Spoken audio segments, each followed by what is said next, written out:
Good morning, good evening, good afternoon.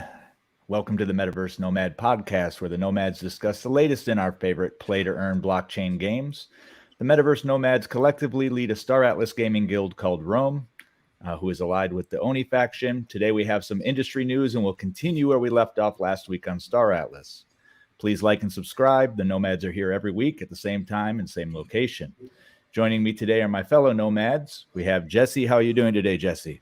I am well, thank you. Fantastic. Ray, how are you doing today? I'm doing great. Today's my birthday. Woo woo!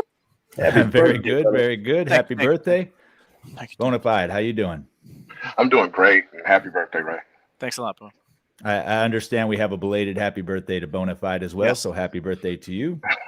What day was that, Bonafide? That was the 12th.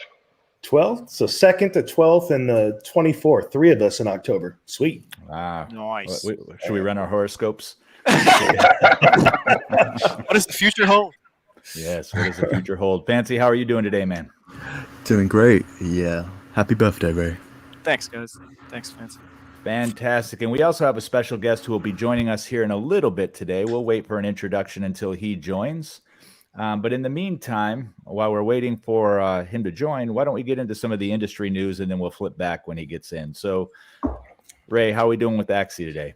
Well, on the Axie front, we have the first image here that we kind of threw out there because Token Terminal is a pretty cool website where you can hop on their Twitter, and I have it there for that purpose. You can just type it in by the name, and it shows you all of the charts and graphs, and it gives you the tools to evaluate and track the most promising projects. Whether it's market cap, there's a whole bunch of settings and different projects. And if you're a chart type of guy with numbers and percentages, then this is your place to go. We are not sponsored. This is not financial advice. It's just a pretty nifty website.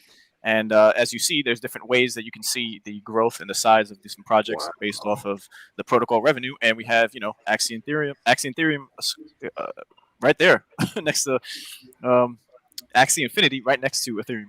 Sorry about that. And then, so yeah, that was just for the Token Terminal website. And for on to the next one, we have an image here from the site itself of the 30-day.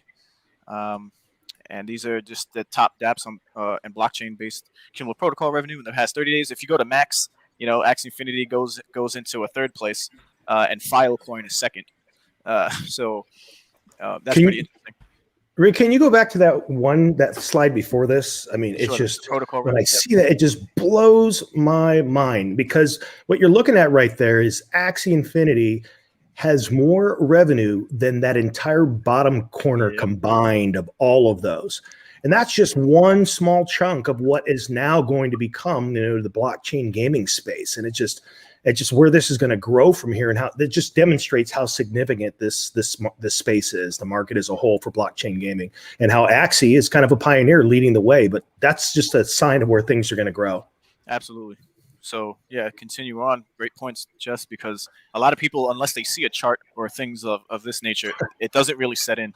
Right. But if you head over to the Discord, which there's limited space for members to join in for the English-speaking Discord or the main Axie Infinity Discord, this was coming from their announcements channel, so you can stop the screen and check it out. But pretty much there's changes that are taking place on the Discord to ensure scalability, and so you're gonna have to, with combination of Collabland, they're gonna have you could verify your wallet and for the roles, specific roles, and you'll be able to unlock channels. But before, everything was just pretty much open to anyone, whether you had any specific Axies or assets. And now they're just doing a little change around. Inactive members without Lunasian role will be the first to be removed and pruned from the server as we make room for the future, because this particular main Axie Discord server reached max capacity, and it holds over 800,000 members. So that's pretty. They just got rid of. I think it was Fortnite who had the most, and now we have Axie Infinity right there, creating 2 other Discord channels for the Filipino people, and the South American, I think, was the next largest group. But that's pretty cool. And we can head on to the next one here, and we got not crazy news coming out, but we have teasers coming out from the Jiho's lead development here. We're pushing very hard on the Dex and Battle V2, so we're looking forward to that. It's coming soon, most likely the end of the quarter. For sure. but we don't know. It might be earlier. And then we got season 19 too, of course. And so that was pretty cool. These little things go a long way when projects do that. So take note, other gaming ecosystems in the NFT space. And then on to the next one. We have the last one here, and strong praise from the former head of international publishing at Riot Games. You could check him out on Twitter, but Axie's lead developer G-Host had dinner with him and a couple of other people just the other day, 17 hours ago from this tweet, which was maybe 3 hours ago when it was posted. And we got this Jason Oliver coming out and giving praise to Axie Infinity. The big players know what's going on. They see what's happening with these games, NFT games, specifically Axie Infinity, leading the charge and being a trailblazer in their own right since 2018, and then everyone else is just following the trail that was blazed. So we'll see as all these projects grow and take shape in their own way in the future. But they're getting recognized for sure. And I guess that was it for Axie Infinity. Very good. Well, our special guest has arrived. Today we're very happy to have a special guest, a new member of Rome, Koji-san, who's a premier content creator in the Spanish-speaking market. Koji-san, he brought a lot of his followers over. He saw the swell of interest in Rome, and he thought, Rome would be a good group to hang out with and partner with. So, Koji-san, how are you doing today? Very good. I'm very good. Thank you for having me here. And how are you doing, guys? I saw Ray giving all his speech about how everything is growing and showing a lot of charts. Very interesting. Thank you. So that it means that I have to put everything on Ethereum. That's what I understood. Well, not financial advice, but it would be great for our viewers and all the great community members that you brought over from your end of social media, in and outside of the NFT gaming space, to give a background, a history of like where you started. What were your origin stories, and how did you get from where you are now, and from where you came from? What does that look like? Yeah, well, I said this before. I mean, they know me, most of them. I've been a content creator for 6 years, but it was in the gaming industry. So it's funny that you mentioned Giho, because I was a broadcaster for one of the Riot games, which is it's called Wild Rift. It's the mobile version of League of Legends. So I was in Spanish for 6 months. I even was going to end up with a contract. And literally it was this year, but it was when I was getting an NFT. And I think I made the right choice. I made the right choice to stay in this. I've been only in NFT, let's say, like properly like an NFT a little bit 3 months and change. But I have grown like a lot. I have learned so much. I've read books, I've read things, I have mingled with the right people. I have lost money, I have made a lot of money. And you know how it goes. It's up and down. But my career was basically broadcaster and regular, mainstream gaming in my YouTube channel. But now I switch it up to this, and it's been doing great. I mean, the growth in my YouTube channel is crazy. It's like around 20,000 people in 1 month and a half. Wow. Out of what it was a stock in 172,000 people like forever. And now I'm in 193 and growing. The same with all my social networks. I never could reach the 100K in Twitter. I'm already in 115K. My Twitch channel the same. I'm exploding. Like I am exploding in every aspect, and I'm very happy about it. And so thank you very much for the whole community that is following me, and thank you guys for having me and my group in Rome. That I'm pretty sure I'm trying to do the best, bringing more people. And we need to grow together and in this, because the Rome what you're bringing into Star Atlas project is beautiful, and I think we have something really big happening. Koji-san, what is your YouTube channel name, just for the people who are watching? I got an opportunity. It's in Spanish. I don't speak Spanish. Right there, Koji-san NFT is the YouTube channel. He does some great broadcasts. I caught your last one about Rome. Again, I don't speak Spanish, but the enthusiasm was there, and I caught the buzzwords along the way, and I saw within the chat a lot of excitement as well. So welcome to Rome, and welcome to the Metaverse Nomads. No, thank you, guys. And everything that I do, it has the same name. So I'm trying to have it NFT, Koji-san NFT. I change all my names, every single social media network. I have it like that, so you can find me. I'm gonna be uploading a lot more. Now I have the right contacts inside of Rome. They approach me and they say like, your 2 videos are great, but I have a lot more info. So I have prepared like specials on what are the best ships and what do they do, what Michael Wagner wants to do with the whole project, how we're gonna advance the mini games. I'm gonna start doing a lot of videos about Star Atlas because people are asking for it. So I have to provide now. Absolutely. I just wanted to make a note also, and how early all these content creators are jumping ship of what was their arena of expertise, which was legacy games, and now jumping onto the gaming NFT, blockchain for people who might not know any specific word that is tied to the NFT gaming space. But it was a great move that you made because this is the future. We see Facebook creating their own metaverse, right? Going to do a rebranding of such a large company themselves. So for anyone to think that Koji-san did anything other than of the best decision of his career for his own family and for his own purposes, and then it's gonna the cup is gonna fill over, and then everyone will soon, like we all know, realize the benefit of what you did for so many people in your community. So we commend you for doing that. It's not the easiest thing to do, to just change up a profession or content, and for others as well. So thanks for doing that. On an interesting note there, and I got to even say that for myself, when I first looked at Star Atlas, my first thought was, well, space. How do I feel about a space game? Because I've mostly played like fantasy games and World of Warcraft and things like that in the past. That's kind of what has drawn me.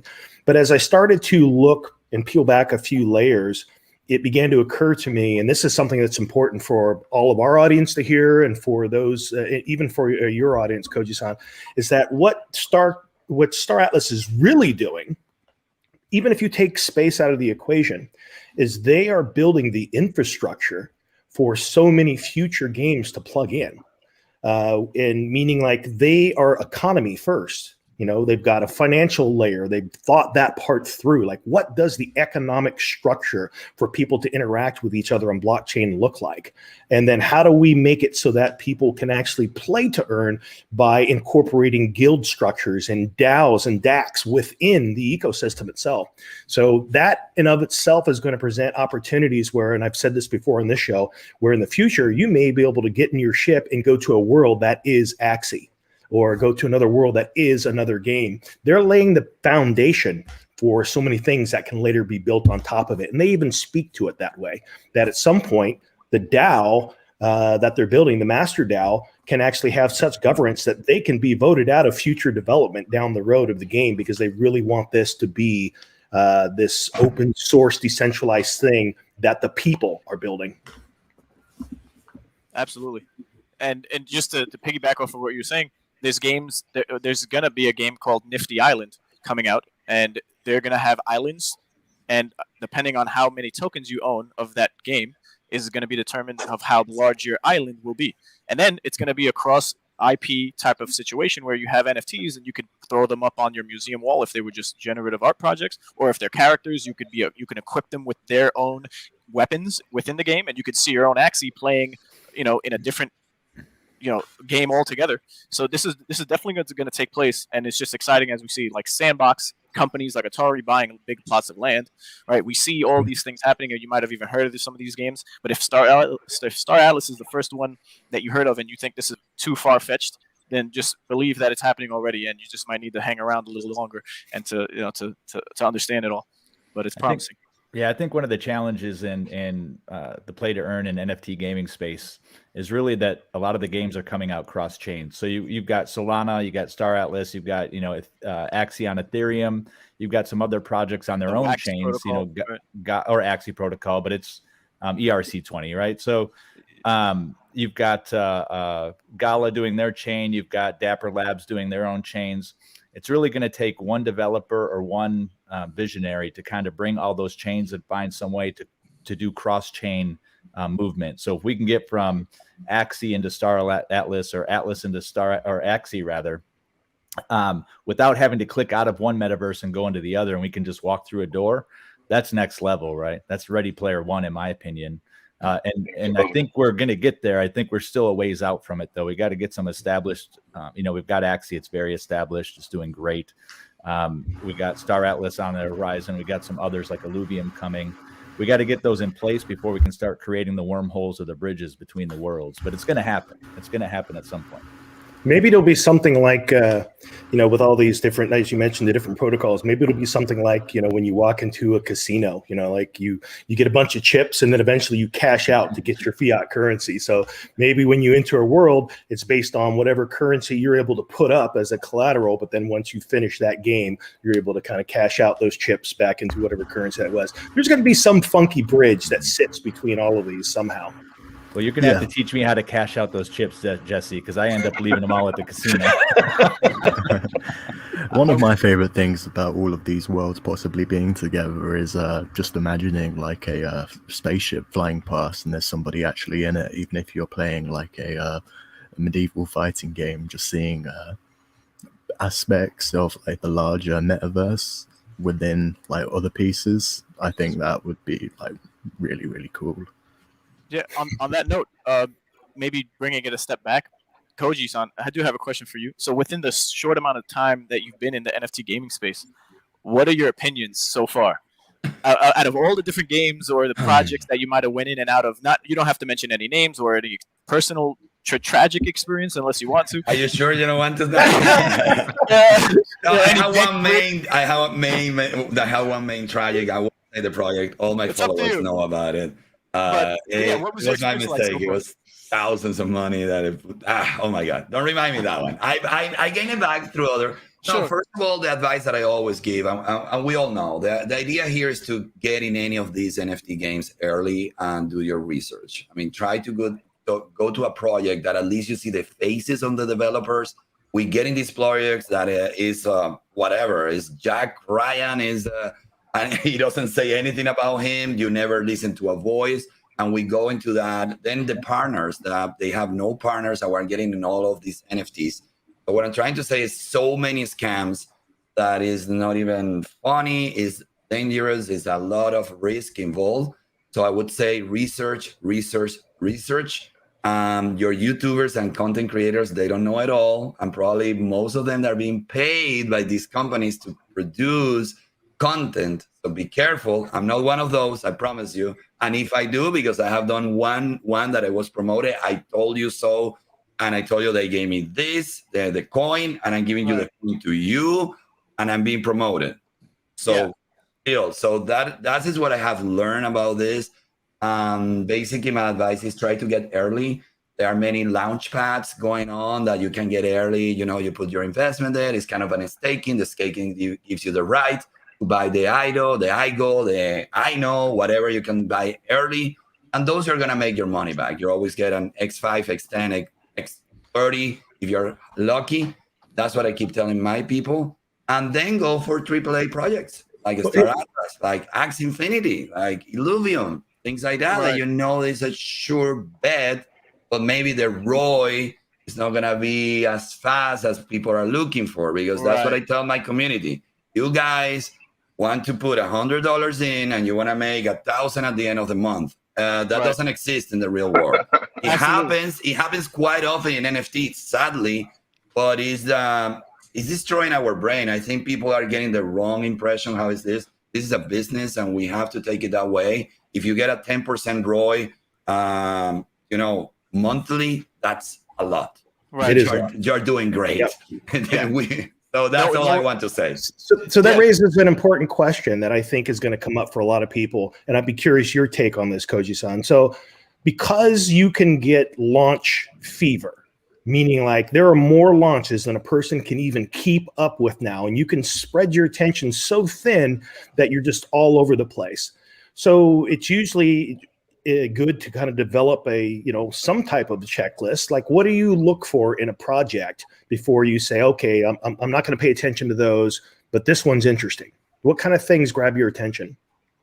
Well, what I look for specifically right now, because that's what I bring to my community all the time, is I just mentioned, I look partnerships.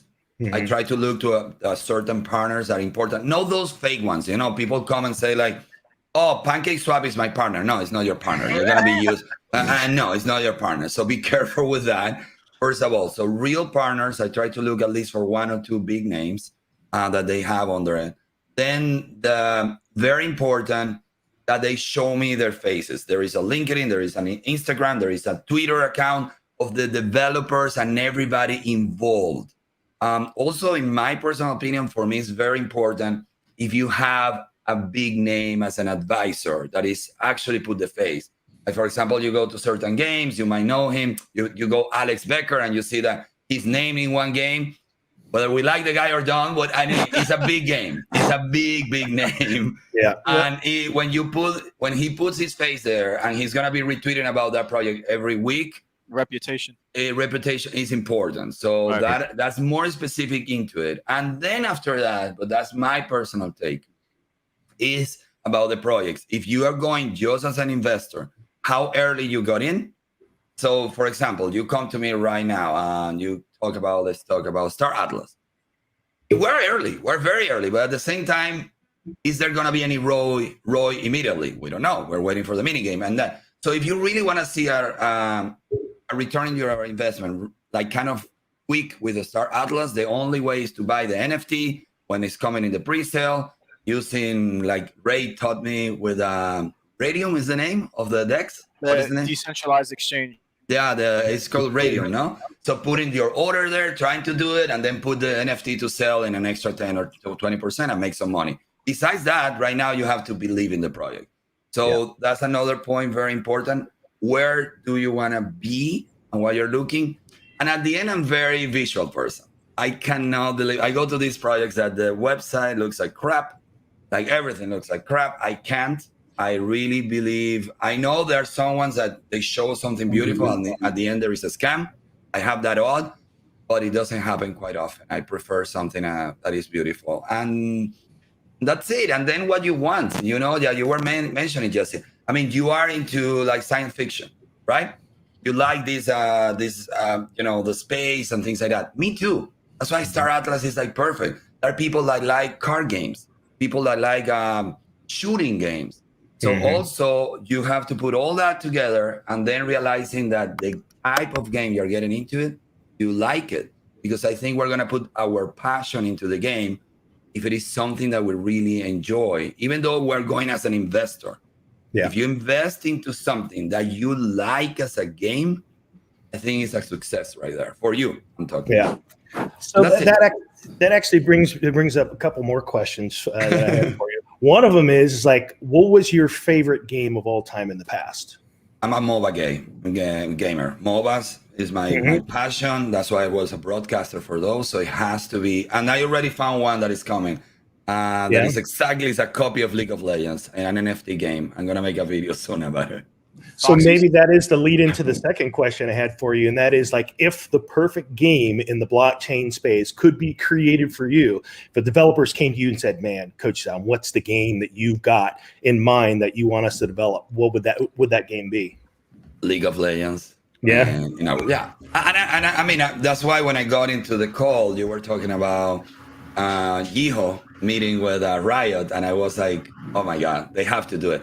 Because Riot already they are selling the custom that you put on top of the characters. That's an NFT right there. So you could be making tons of money already, creating something with a marketplace. So imagine one of the top players, they go double lift and he wins a championship and he's wearing this custom. Then he puts it to sale. And this is beautiful. What's going to happen, the NFT inside of Riot? It would be crazy. So a game like a MOBA game, I mean, right away. But a real MOBA. Don't give me Titan Arena. I don't want to talk about it, bad about any project. The coin went up really high. The playability is amazing about that game. But for me, that's not a MOBA. I believe in my 3 lanes, Dota-like, those type of games. That's what I consider a real MOBA. I'm waiting for the big one, NFT. Yeah, I played League of Legends for like 7 or 8 years now, and I do think it would be quite hard to make it play to earn. I do agree that you could make the NFT skins quite easily, but making that into a type of game where you can consistently like earn money in a satisfying way other than grinding out matches would be quite hard, I believe. Do you believe in a betting system? Do you believe in those economies, Fancy? I think it could be fun, yeah, especially for esports. I think blockchain is definitely gonna adapt the entire system, to be honest. Because And a you game can like do a that- betting. Sorry. No, I'm sorry too. I think, like you're saying, a betting system would be a great door opener to get like one foot in the door. It would get people to think about playing these types of games like League of Legends, whether they are the same style as adopted by an Axie, Infinity, when they have their SDK and someone builds that for the Axie Infinity universe or metaverse, right? But betting would just simply be the beginning, and it wouldn't end there. It would evolve pretty fast. We're going to see that kind of weave its way into Star Atlas by the fact that there's a ship model that is called Racer. That's its job, is its races. So we know that there's going to be wagers coming along with those ships that are built for racing. And rest assured, Rome will build an arena, a coliseum of sorts. That's right. And we'll have our own unique competitions and things going on as well, in due time. But I would like to ask Koji-san, could you elaborate or share more on your history on like esport commentating and what companies or games that you specifically did that with, because you were pretty big in that scene, and that's a whole nother level of game coverage. Yeah. And it takes a special type of person to do something like that for as long as you might have done it. Yeah, I started with a game that I also, because I love strategy games. So I started with Clash of Clans, which is Supercell, and Supercell is 85% is already bought by Tencent. So they're all the same people at the end of the day. Yeah, the same. Riot also is like 90% Tencent. So Supercell, I was a content creator for Clash of Clans, and then since I started becoming a commentator type of person, they didn't have like an esport or something elaborated like that. And it became with Clash Royale. So inside of, I evolved into Clash Royale, and I was the face of the game like for 4.5 years until this year. I was the main, I traveled all over the world. They took me to all the finals. And that's what I was doing the past 4.5 years of my life, like commentator, and before that, content creator. Then my passion with Riot games and everything. This year, I stopped doing the Supercell, and I went to the mobile for Riot, and I did like Twitch Rivals, and I did another small event. And then finally, literally, they gave me like somehow a contract, like to start working with them for South America and mobile, like right before I started this. So that would be. Sure. So it was basically one company. Content creator, I have done several games. I broadcasted Fortnite one day for fun. I have broadcasted other games like Brawl Stars, which is Titan Arena. Yep. It's exactly a Brawl Stars. It is a copy. But one is NFT, the other one is not. So Brawl Stars, I did a lot of that one also. What other game I did? That's it. I don't think I have broadcasted. I did Axie Infinity, right. Of course. Oh, because I didn't mention, I have my own company. Like it's called No Tilt. Right. And No Tilt is based in Mexico. It's over 2 years that we open it. So we produce events, esports events. Mostly because coronavirus hit us. We have to do it like online only. So we have produced so many events for Riot, from Garena. Garena is Free Fire. So we have produced tons. I did cast that once as well. And we did the Axie. The Axie, it was called the Infinity Cup. We had 200 AXS. And a team from my original country. They are based in Miami, but they won it is from Venezuela. So yeah. Congratulations, Venezuela, if you're listening. But I just think it's phenomenal, the pedigree of just what an individual went through. Because when you see people coming into the NFT space, you kind of like have a clean slate. You have some attributes that and experience from the outside world of the NFT gaming space, but it's worth people knowing these things about us or you as our guest on the show, because it gives credence to what we're going to see and what everyone's going to end up doing again in the NFT gaming space. So it's going to be a whole paradigm shift, and the attention is there, and you're here early. We're here. All the other guilds, everyone just investing into the coin itself, not even an asset for any particular game, right? So just stay the course, everyone. It's going to be good. Hey, that brought up a good question there, Koji-san. You brought up Theta and Arena. I was wondering, what's your impression of it so far? I just On Theta? got on my radar. Yeah.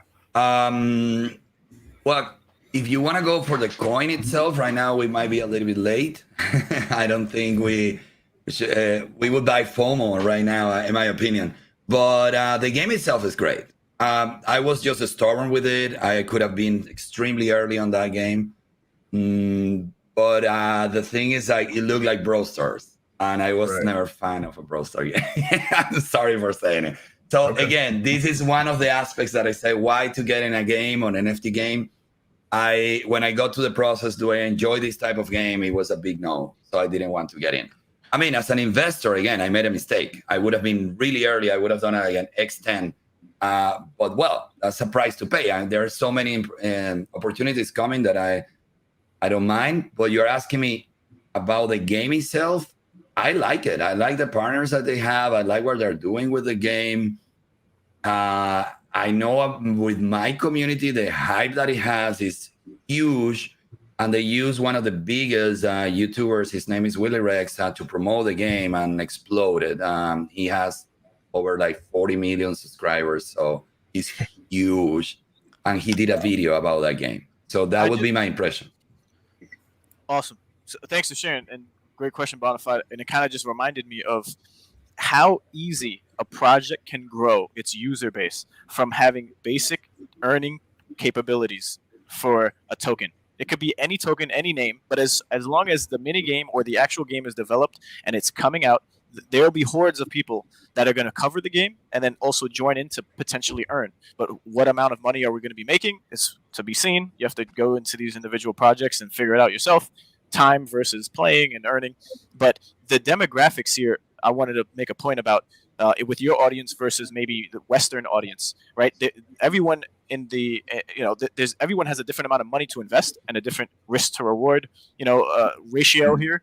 And everyone's particular situation is different. But when it comes to Star Atlas and Rome specifically, the game requires you to spend max. It could be endless with the millions of dollars worth of Titan motherships and whatever ship you want to call it. But the minimum amount is a $20, X4 that you could have that you could simply test the game out. And this is where we're at. It's so early where it would be, not testing the game out would be would do more harm than trying it out and potentially not liking the game, because you could sell the NFT back and get your $20 back. So there's a lot of people who might not be able to afford a $2,000 worth of a ship, but you're going to be able to earn just like in almost every other game that's going to be coming out, and then build your empire if you were just a one lone wolf in the game, right? You're going to be able to earn and then reinvest those profits as an investor. But if you're a gamer, this is going to enlighten and open up that door that you might have not ever cared to learn about, which is investing. So it's almost like you're getting a double whammy of just, what's going to be the rest of your life as a gamer, because everyone wished they could make a lot of money playing games unless you were getting paid by a big company like Riot Games for X amount of time doing, esports or commentation or YouTube coverage. But it's just amazing how fast a project can grow and have its user base just fill up to make it seem like it's a successful game. But like we just covered, the project developers, their face, their LinkedIn, their social medias, all these things are going to need to be looked at first, which you do a great job of doing just for your own community before people start losing their money on rug pulls. So great job, man. That's what I try. But what were you asking? You were interested in the game, or you did invest in the game? What was it? Oh, no, it just recently came on my radar. So I've been looking at it as far as possibly providing it to my scholars. And I didn't mention that. I try to get in every game that has a scholarship program, because me as well.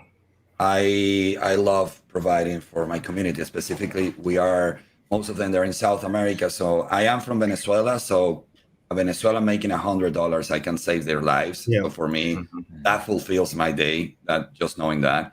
Argentina is going in the same situation, and they're really, having trouble.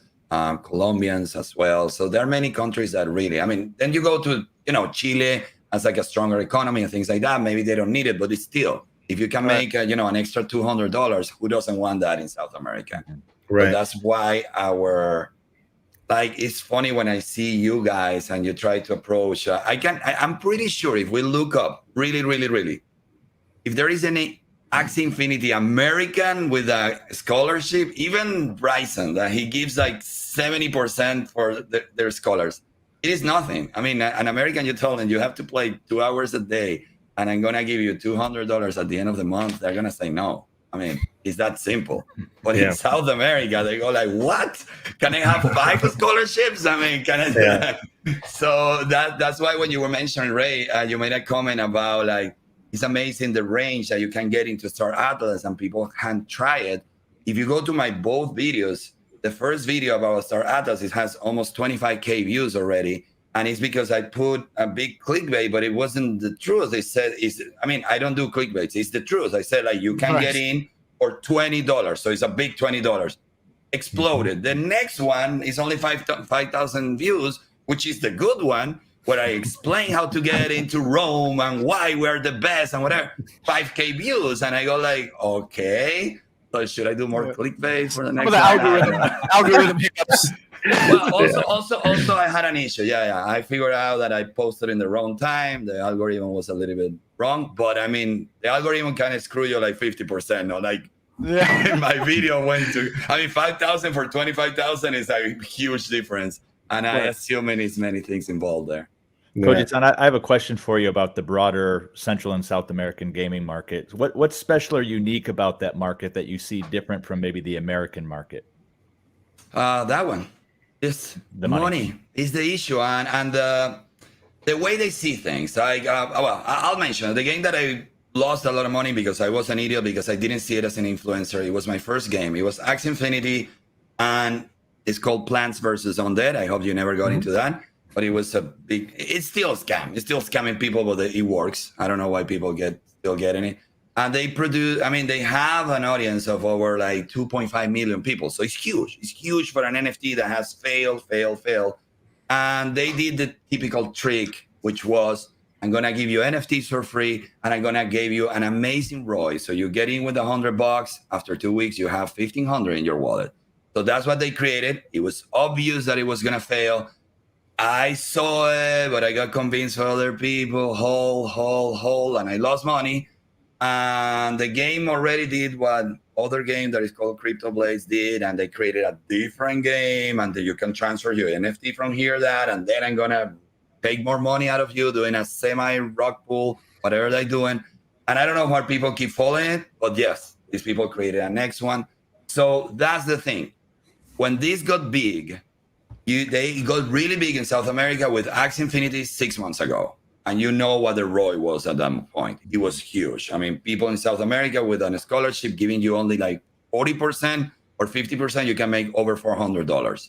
Now, that's not the reality. You give 50% to a scholar. And even if you give a regular account, if you make $150 is a lot, because that's the reality, because of the price of SLP, because how hard the game became. Because it's really hard to be above like 1,600.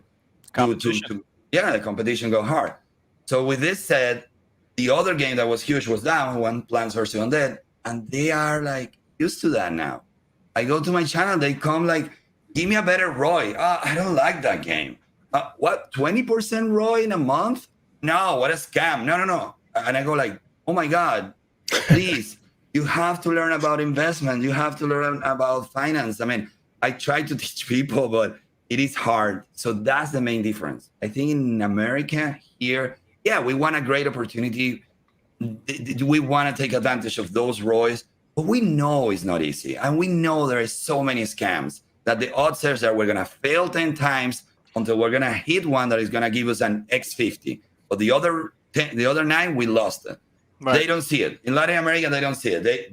They actually, they don't see a huge ROI. So they don't care about the partnerships.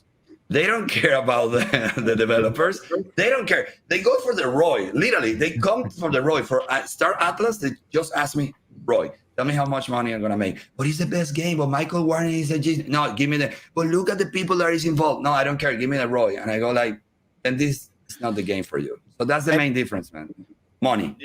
Yeah. I would like to just elaborate on that too with my own thoughts on everyone's different.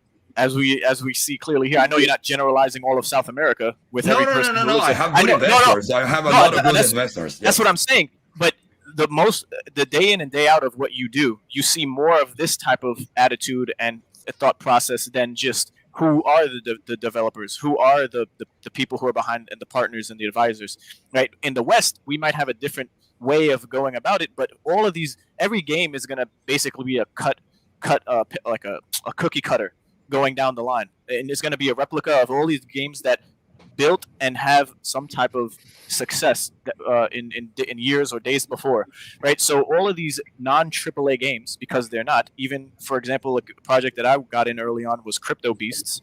The people are genuine, but they have a small dev team. They're growing. They'll give you updates on their Discord, which is another place you'd want to go and check the announcements outside of every other, social media platform, because they should be growing in that way, whether it's marketing to grow and get more eyes on them. But the project is sound. It's not going to rug pull, but the confidence in what the community thought they were going to get was not the reality of what they might have gotten in other games. So now we have people desensitized, not understanding the ebbs and flows of just different projects, how big they are, what money they could pull in or pitch to get invested into them. And then they're not going to, some projects don't even release how much money they have themselves. Some do. So all of these things should be taken into account. And for our South American family here in Rome, or in general, just watching, like Koji-san was saying, the financial literacy part of just the gaming growth part of yourself is going to need to take shape more so than just gaming, because everyone's could potentially be great at gaming, but now you're going to be blinded by all this money that you can make and potentially lose. Like you said, 9 out of 10 times you're going to be a loser when it comes to just flipping or getting in and out, when your time is best spent researching, educating yourself. And then once you get into these projects that are relatively still early, which in my opinion, everything is still early, right? We got the market cap of just all the crypto market in general, whether it's game or not, is just about 2 trillion. So think about it. The gaming subcategory of crypto is in the hundreds of billions, right? We're not even hitting a trillion, I think, right? So there's a lot of time for everything to go up when more people and more companies and legacy businesses come into play. So sticking with a blue chip now is basically your best bet. And I would say Star Atlas alongside Axie Infinity and Illuvium, for whatever people might think and feel about any of these games, are these blue chips. They're not going to go anywhere. They have a reputation, like you said earlier with Alex Becker. They have successful businesses, and they could get sued. This is not a game. Although it's not regulated, although everything is not regulated the way it's going to be, which is pretty strict in my opinion here in the West, people will be going to jail, like eventually, if they keep doing what they're doing now. So as an investor, it's risky. As a builder, it's risky. As a dev, everyone's changing their whole life and becoming a developer or a builder of some sort in the space. You can't just be acting nilly willy, and you shouldn't do that with your own money. So blue chip projects who are established and are the ones to be around and invested. Well, you mentioned something earlier that I often ponder, and that is like, what is the industry going to develop into now that there's already been a snapshot of success around Axie and scholarships? And I still think scholarships is kind of a weird name for what it is, but it's someone showing up that has the money to buy an asset, and another person showing up that says, you know what, I've got the time to drive this asset. It's almost like a jockey and a horse owner in some way. It's kind of an interesting relationship where they're both bringing value to it.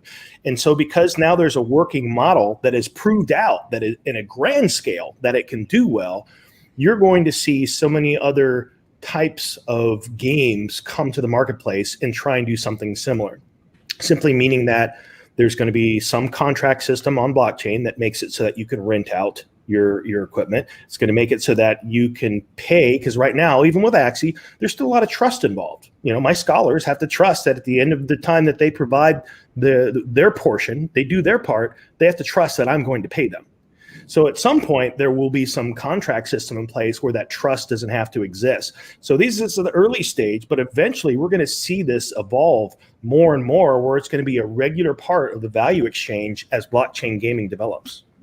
Yeah, I don't see how a blockchain game is successful without that mechanism. I think it's been too clearly identified as a way to success with scholarships or renting out assets of some sort.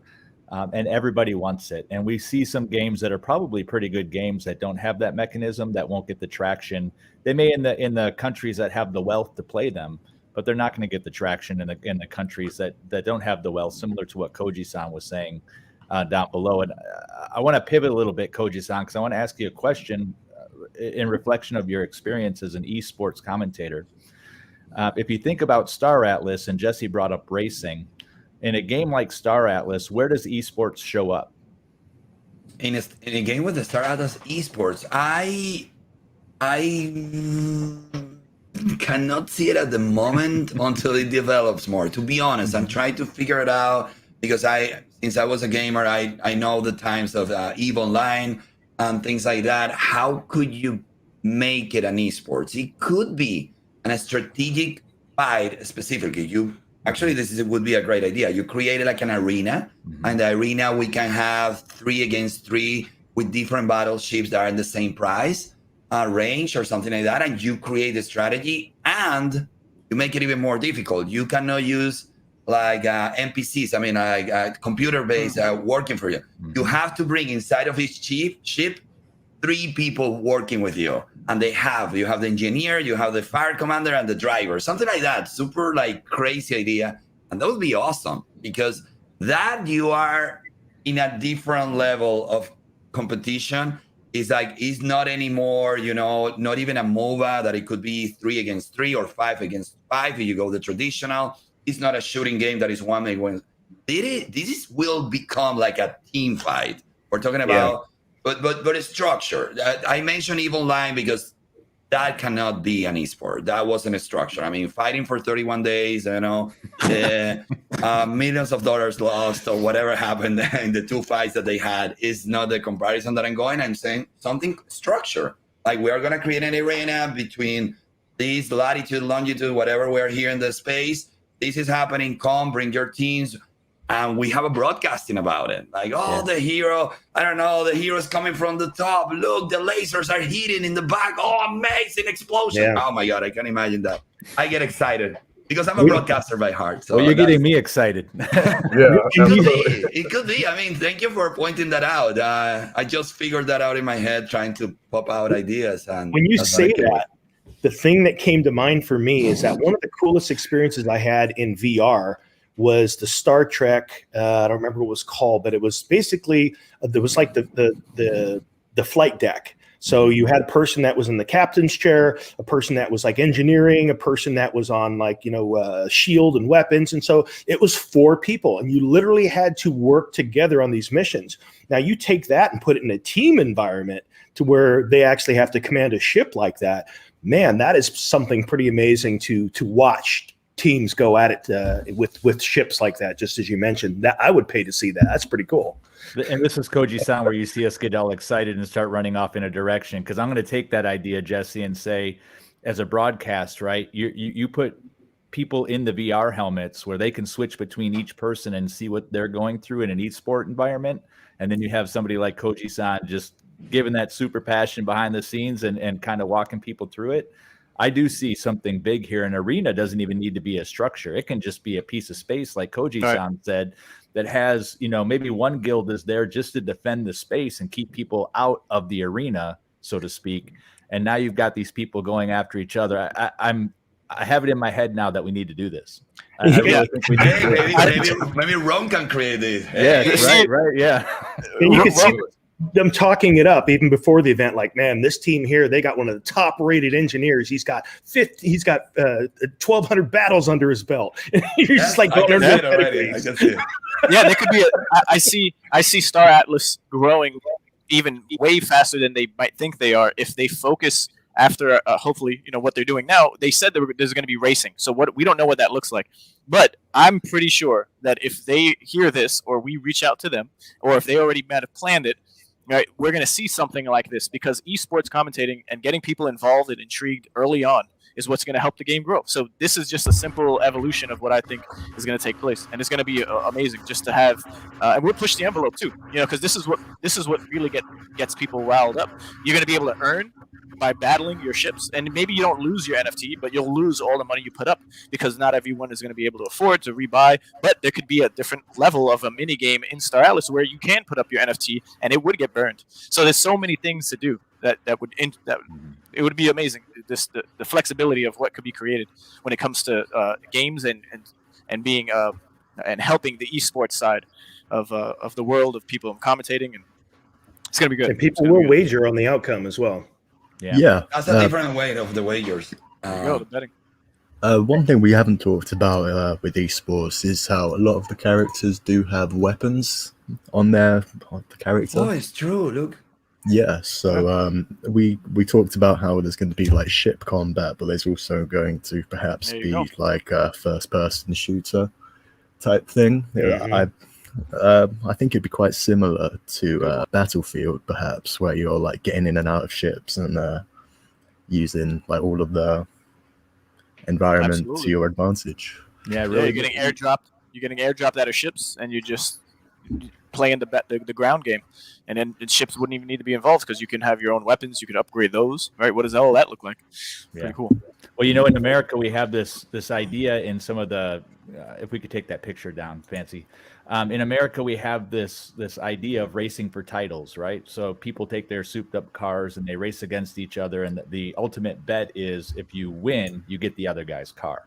So if we put that into Star Atlas and you're doing these battles where the winning team gets the resources or gets the ships, there's going to be some really big competition going on, and really the people who are winning are going to become famous. They're going to become super popular, not only within the metaverse, but if you have somebody who wins a $50,000 ship in a battle, they're going to build a name for themselves. They're going to build a reputation, and they may even get sponsorships from things like that. So there's so much that can be done here. We're really at the forefront of something that could be really amazing from an esports perspective. I can see TSM, Cloud9 joining. Oh my God, it would be beautiful. You know, with all the logos and the ships, the skins. It could be huge. By the way, sorry, I didn't know it was your birthday. Happy birthday, man. Thank you. You're 21, no? 21 today. We could go with that. Finally, you can get into the bar when we go to New York, and you don't have to stay at the door. I can now invest. I can invest into NFC games. Perfect time. 21 with NFC games. Oh my God. And I have a question that came to me. Diego, okay, Diego, it looks like you're reading to the game. You were saying that you are in the T2 squad, and when you're going to be able to talk to Kamanus or myself. Well, Kamanu, I have to convince him first to finally get into this. So that would be the first thing. And second, you can talk to me whenever you want, man. I mean, if you're in my Discord, I always share with my people, and let me get like more well-versed and more educated with the Star Atlas and what Rome represents and is, because I'm still very new here. So let me, when I believe that I can share the information in a proper manner and the right information, I will be speaking in Spanish to all of you, of course. I already found 2 people inside of Rome that they're gonna teach me a lot of things, and I keep talking to Ray constantly. So just wait for it, man. You know how I am. I mean, if you know me, I don't know if you come from Mano, but if you know me, you know that I'm very close to all my followers, and that's what I try to do. So I will give very good information soon in Spanish. Así que saludos y pronto mucha información. Hey, Jesse or Fancy, it'd be awesome for you to kind of walk everyone through how we got Koji-san and Manu. We know how we met them. I think we already kind of talked about that, but how we're bringing them into the guild to make it feel like it's a place where they're valued and welcomed and have a place in Rome. Sure. I think one of the things that stands out, just saw a mention there that he was saying that he was in the T2 squad. The squad names now, especially for those that are coming in through invitation from Koji-san, is that the squad names are going to be of whoever the leadership within their kind of creates a theme and culture. That's how all of our squads are. So that name will probably change to whatever feels right for the squads as they develop. One of the things that makes Rome special is that unlike most of the other guilds within Star Atlas, I would easily say we're the most organized in the fact that we have squads. When you first come to our Discord, You're going to be greeted by someone. You're going to have the opportunity to fill out just a quick questionnaire that tells us a bit about you, where you come from with gaming, what your interest is, and you'll be paired up with one of our citizens already in Rome.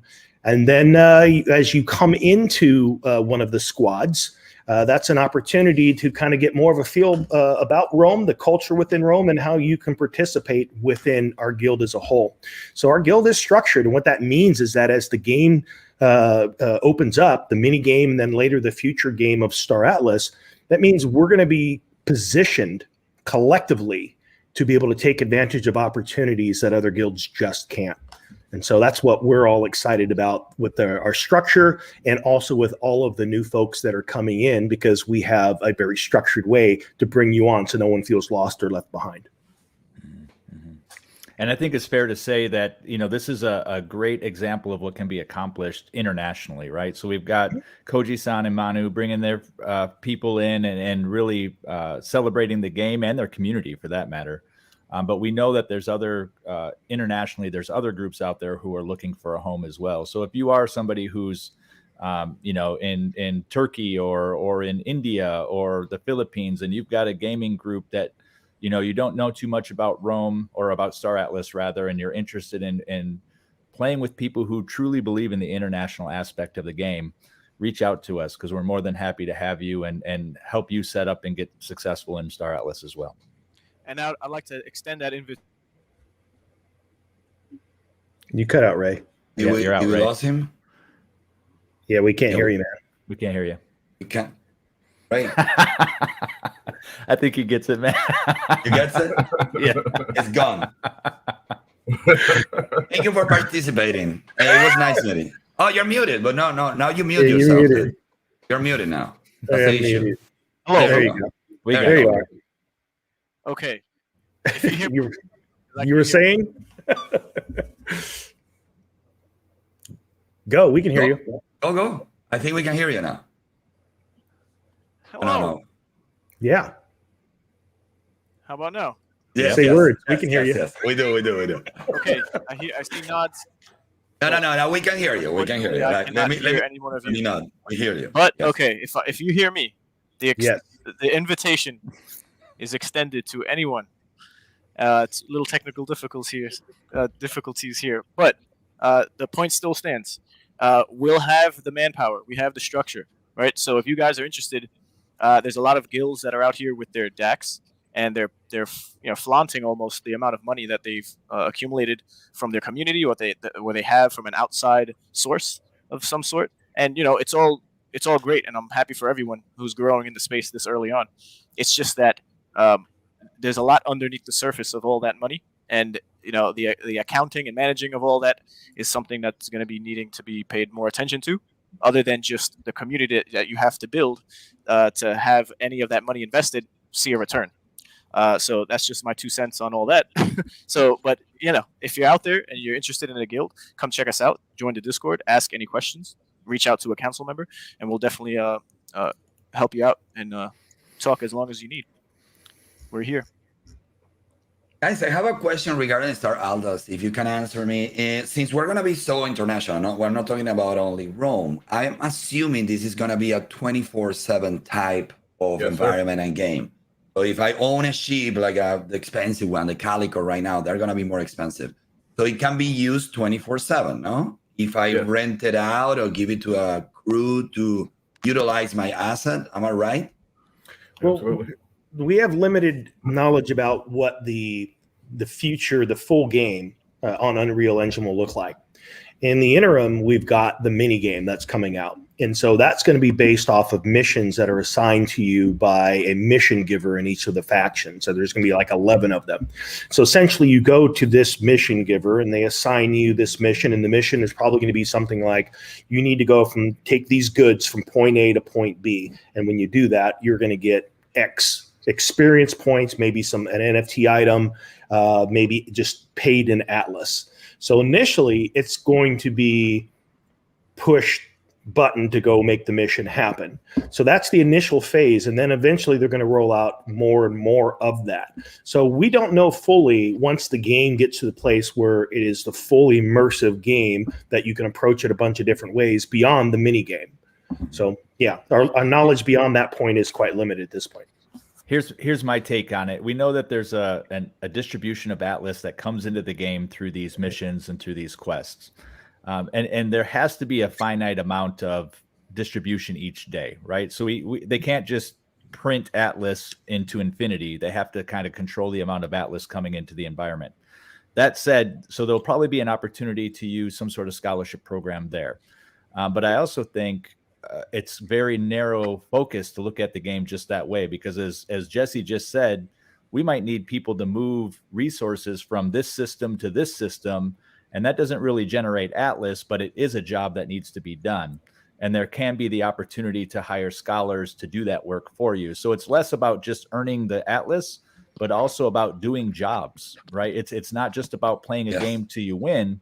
You might actually be the guy who flies the ship from this planet to this planet for somebody who owns the ship. So there's a lot more opportunity, I think, to earn in a game like Star Atlas. We just need to see how it shows up.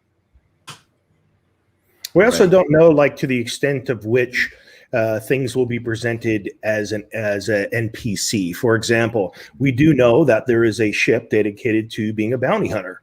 So I would imagine that in the early stages, that ship is just going to be probably picking up NPCs. So there'll be a mission assigned that you're, as a bounty hunter, there's this person that's wanted, you need to go and get them.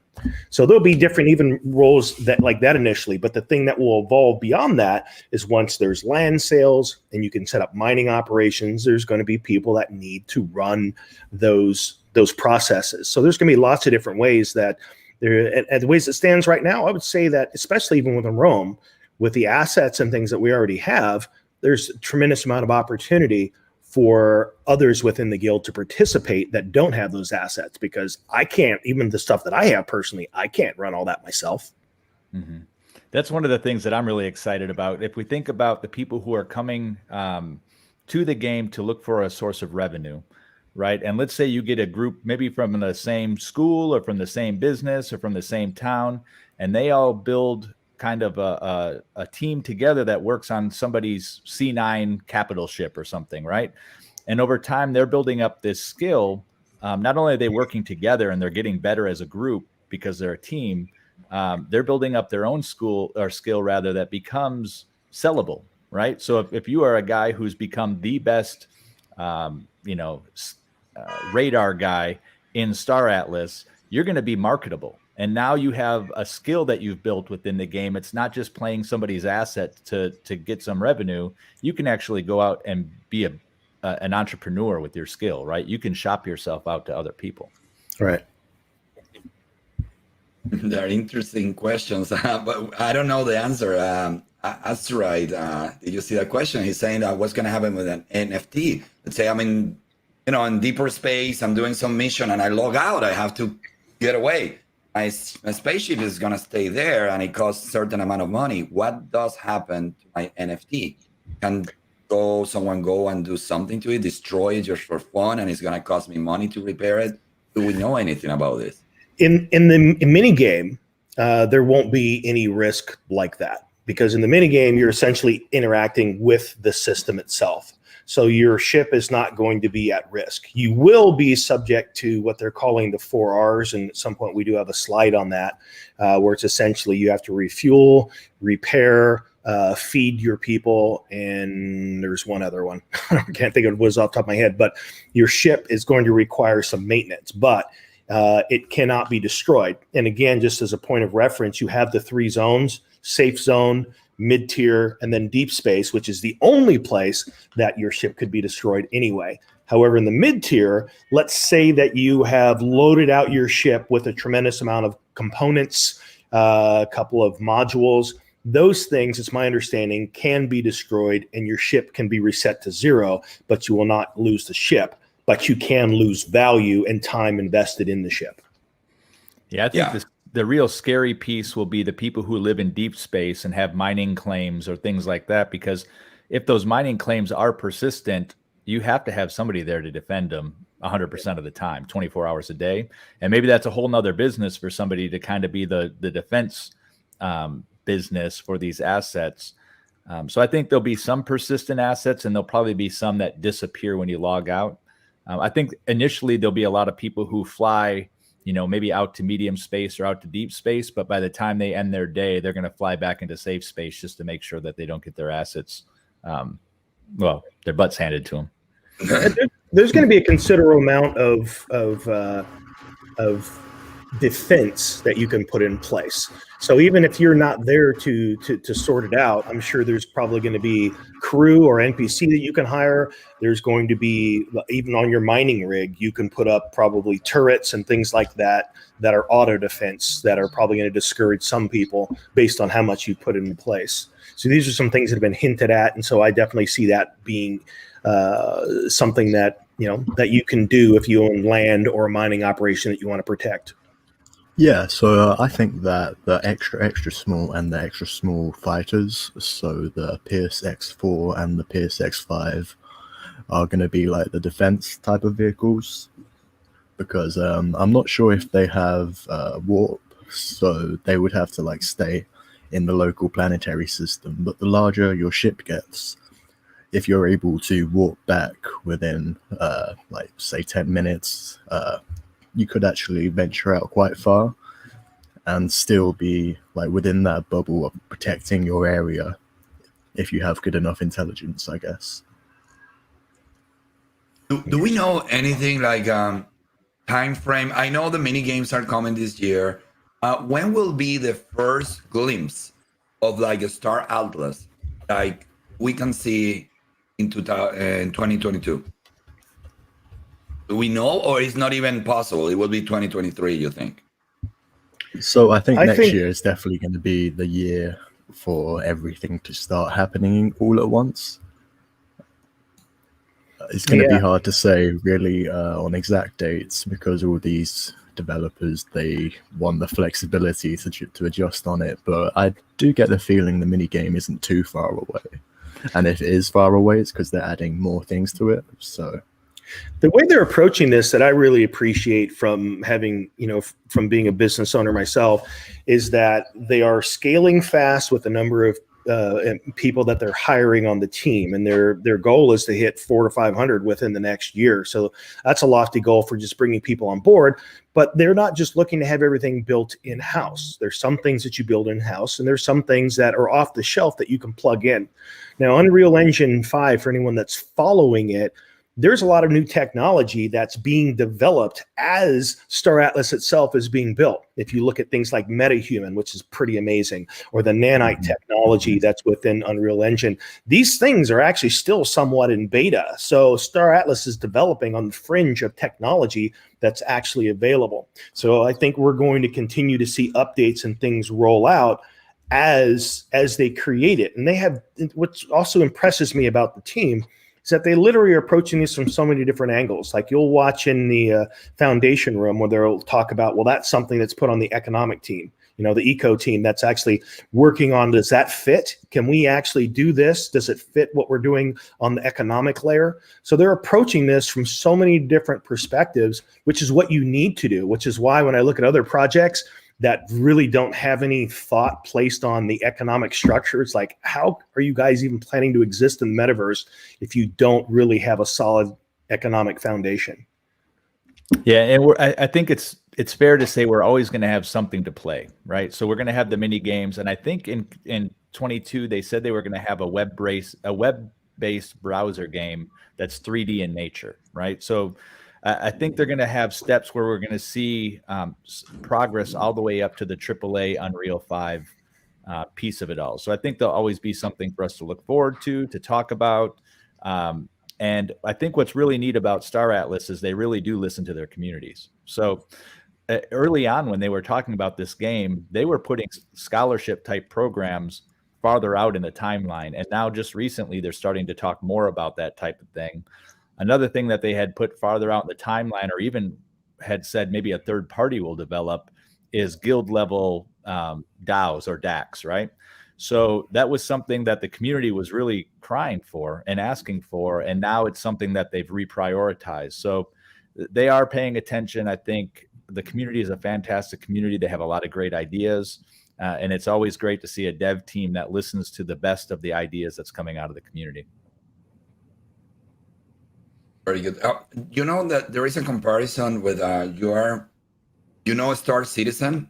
You know Yeah. about that, and Yeah. they make a lot of these comparisons. Oh, actually, he put it right there. My people have been asking me about that. They said that was a huge project. I didn't know about it actually, and I look at it and it looks beautiful. But they've been in developing for 10 years and they haven't gotten not even close to what they promised. How do you see this impacting with the Star Atlas? I know it's a different story, but it's also we have to consider that. Yeah, and I love. About a week or so ago, I watched this person in Star Citizen like fly into this city, and they were showing like these different spaceports, and it was just fascinating the world that they built. The difference here is that I think that this is being built in stages. At the top of the list is the fact that there is this, again, you heard me mention this earlier, they're building a foundation that is the metaverse, that things will be able to be placed on top of it. And at the very foundation of that, you have to think in terms of the economy. So the first thing you're coming out is a way for people to start fueling this economy so that they can play to earn. If you don't have that in there now, you don't have anyone's interest. And so as that starts feeding the economy and you have these different levels of governance to where at the very top, the master DAO, those people, because of their investment in that governance token, can say, hey, here's what we think should happen as things develop. Now, one of the challenges of a game that started development 10 years ago is that you've kind of gone down this road of committing to technology. And so one of the things I like about what is happening now with Unreal Engine 5 is that its newest technology, for those of you that don't know, go watch some videos on the nanite technology. It is so light on what it requires to run from a computer processing standpoint that it is going to be the gaming platform of the future. The things that it can do, when you go out in the landscape, you dig a hole, that hole fills in. It's not taking, the biggest gaming rig to be able to make all of that happen. So the fact that they're building on this platform that isn't going to take 10 years, it is the newest technology that is considering computer resources, but also the fact that it's being built in layers. It's not just one big massive game that has to be built before people can play it and participate in it. They're approaching it from different levels, and they have a good long game plan for how that stuff will be released. I would say when I look at projects out there, that's one of the biggest things. Like, what is this long-term plan that they have? Can they meet it? How are they approaching it? And by far, I would say I'm most impressed with the way they are approaching this project as a whole. Because that's a great question, because we look at Star Citizen as a game that's like the pinnacle of space games that's taken forever to get to market. And hopefully it continues to develop, and they haven't like pigeonholed themselves with technology. But my thought at the end of the day is that Star Atlas is doing it in such a way that it's not going to take 10 years, and it's going to be playable this year at least one level. Yeah. Koji-san, maybe you could answer a question around the Central, again, and South American game market. Are they playing on PCs or are they playing on mobile? We know that, and then maybe after that, Jesse or somebody else can answer if we've seen anything about Unreal 5 going to mobile. Koji-san? Yeah, well, that's an easy question, and that's one of the main concerns of my viewership. They always, like, for example, with Star Atlas, it's the same. Every time I show the videos and everything, they say, oh my God, I need like an amazing computer to run it. That's why I don't want to get into it. They say what happens with Illuvium when you show those big games. That's why they believe when they see those games like the Voxes, or they see even Ember Sword. It is a huge project, but it's more like graphics friendly, even in a computer. They like that. And if it is a completely mobile game, they are really up to it. So yes, it really affects more than we even believe. I would say 70% of my audience, they don't have a decent PC, or they don't even own one. Mm-hmm. Yeah, I want to get the specs. I think it would be good for us to do a segment on a future show about that, just on some of the things that I've been reading. Like the technology of nanite technology is compressed what is required resource-wise so far. I mean, it's like exponentially smaller to where I think there's going to be a lot of games that are actually able to use browser with this technology that we can't even imagine that you would normally think of, like when you're playing. Trying to think of what are some of the games out there that you need a serious gaming rig and you're trying to get your 60 to 120 frames per second in there because you need this gusto power. Yeah, right. Arc Invest. It's Arc.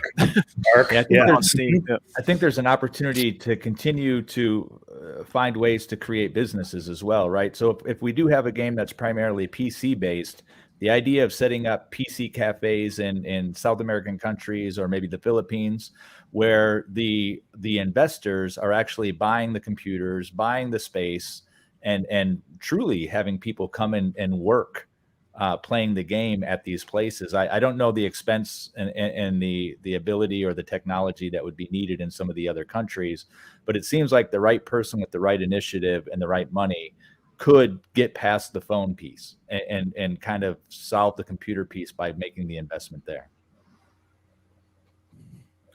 I would agree with that. Yes, definitely. I think it could happen, but it has to be, advertised the proper way so people to understand how to do it. But right now, I think we're in the early stages. I think people have to believe in the project the way it is right now. If you have a computer, I mean, I'm talking about start adults. I said what I tell my people, like, look, you love what you're looking at. You think this is the future. Like, that's the way I'm selling it. This is the future. I strongly believe that Star Atlas, based on everything that I have studied, and I look at the AAA games, if they accomplish just 20% of what they're promising, it should be the game to be in. And what I tell people, I said this, maybe I went over my head, but I told them, I think you buying a $20 ship right now, you might be part of history. Literally, that's what I have said. I don't know if I went too far, but I strongly believe if this accomplish what they're promising, they're gonna make history. This is gonna be the NFT game. I know we all talk about Axie Infinity, and we will always respect them and what they did for us, that we keep growing in the NFT world. But our Atlas, I don't know. I'm really excited about this project. Maybe I'm a little bit biased now. This is all Ray's fault. It's Ray's fault. It's Ray's fault. He convinced me at that bar, and he's the one. See, but this is the natural evolution of just entering the space, thinking you just want to be in one project, and you earn, and you could play and earn, and then maybe you invest, and then you earn an amount that you can then afford to reinvest, and then you just start to snowball into other projects. But it's pretty interesting, and it's a lovely journey, to say the least. I believe that. And the thing that I compare it to is Ready Player One. I think that people will look back 5, 10, 15 years from now, and that this was the game that kicked off the metaverse. Yeah. So if you guys don't mind, can we transition into some Star Atlas news? Are you guys okay with that? Yeah. All right. So why don't we just start with where the factions are this week. This was pulled this morning. We've got Mud sitting at the top with about 8,000 players. We've got Oni in the middle with 9,600 players. I have a feeling a lot of those are scholarship type people. And then we have Ooster sitting at the bottom at around 8,600 people as well. And what's really interesting is look at the dollar amounts.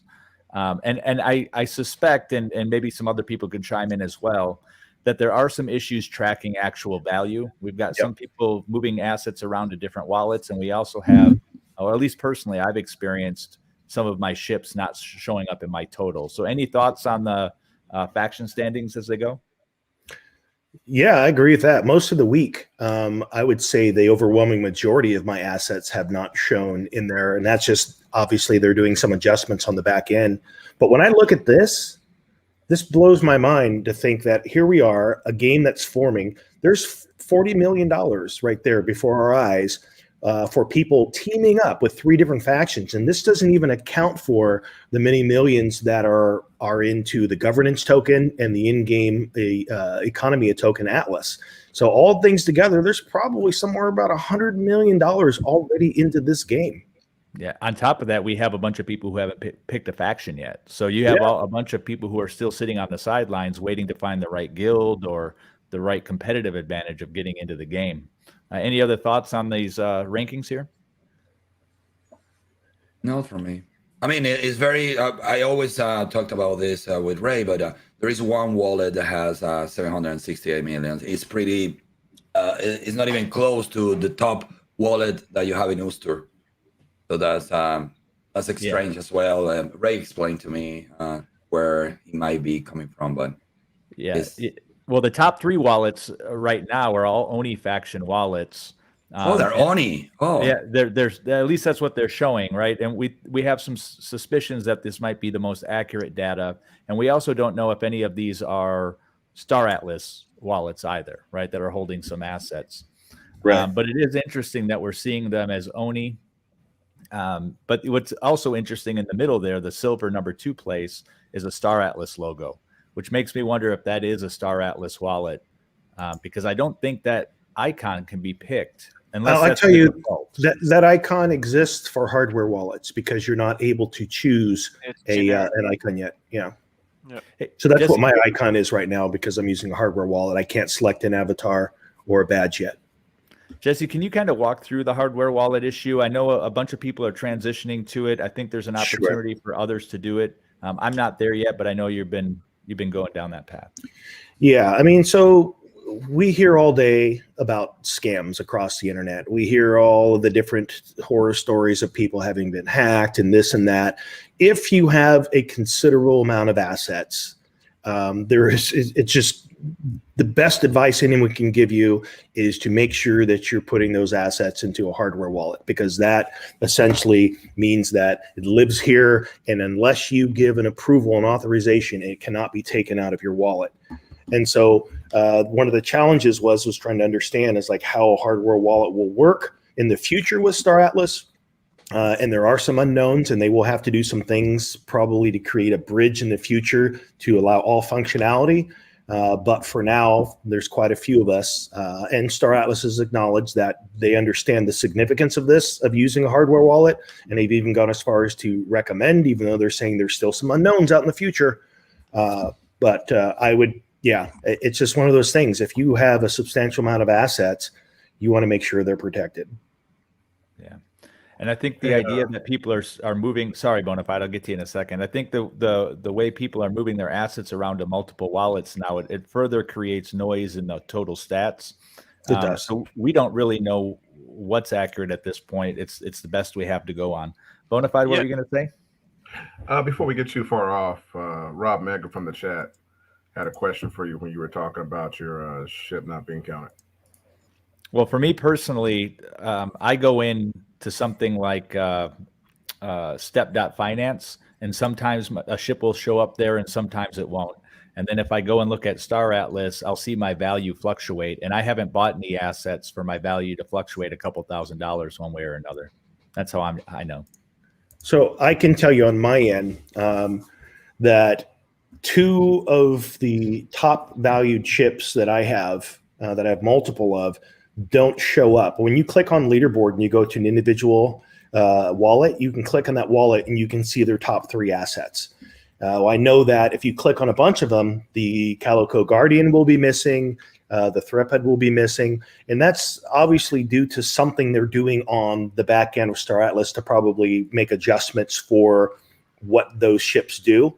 But I noticed that over the past week, they were taken out of including that. So if that was a big part of, let's say that you had a handful of ships that gave you a total of 20,000, and those ships are gone, your value right now might only show that you have 5 instead of 20. So that's right now, those numbers don't fully add up because they're doing some work on the back end. Yeah, and I would like to include too that out of the 86,700 members of the Star Atlas Discord, what do we have? We have a lot of members who haven't chosen a faction yet. And there's going to be a whole bunch of new wallet addresses that are going to come on the scene, and potentially take over the top 3 that we see now. It's going to happen. Yeah, I think there's a lot of questions in chat around the hardware wallets and the ease of use, and I think it's really a question we can't answer yet because we don't know. Obviously, we know you have the ability to lock up your assets. Jesse has done some work on that. Jesse, what do you think about the ease of use with hardware wallets? I think it's right now. Here's the thing that's important to understand about a hardware wallet. When you connect a hardware wallet like Ledger and you connect that to Phantom, which is the software wallet that's connected to your browser, All that is really happening now is that if something leaves your wallet, you need to use this to sign for it. Anything going into that wallet, so game interaction and all kinds of stuff that are going into that wallet, there's nothing you need to do with this. So it's actually quite easy to use, because the only time you ever pull this out is if you're having to sign for something that is leaving your wallet. So everything else happens software-wise through Phantom just fine. So it's easy to manage. There's really nothing to do. I haven't done anything with it up to this point. Obviously, we're not in the game yet. But even during the mini game, I suspect there won't be anything for me to do with the hardware wallet side of it. Yeah. Yeah, and it's interesting. Is it only Ledger that's being supported so far? Or are they supporting Trezor and Decent?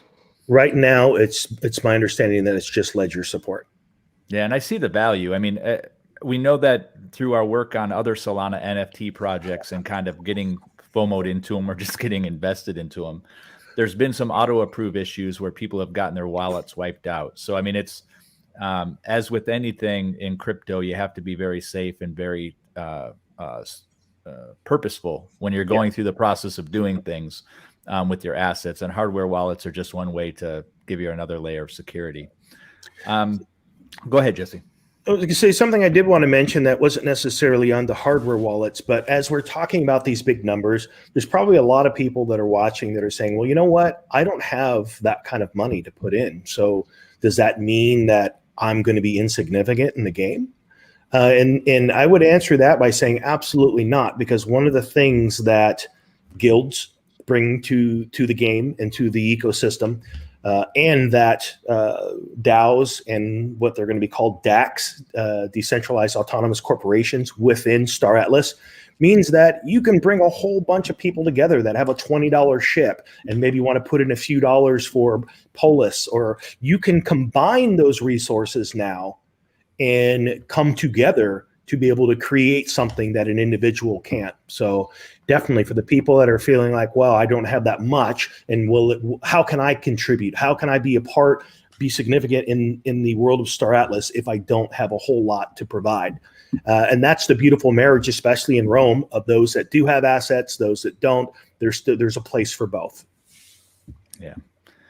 Speaking of assets, we did see a ship this past week that we're safe to believe we can show this, so we're just going to show it. Oh, that's the Visas O-Pod, and it's got this great skin on it that just it's gorgeous. And I asked privately if this will be kind of the initial launch of the skin, and I didn't get a response back. But I love the style of that that skin. What do you guys think about that? So I think it looks great. Yeah, there is one thing that I do notice immediately about this, is that there isn't drones on the underside in this. So there were on the annotated picture, I believe, and I'll pull that up. But yeah, it's a sexy ship. I like that skin a lot. I hope I hope everyone who bought the ship like during the Galactic Asset offering gets like something like that skin, so you'll be able to notice that they're like an OG, pretty much. That'd be fun.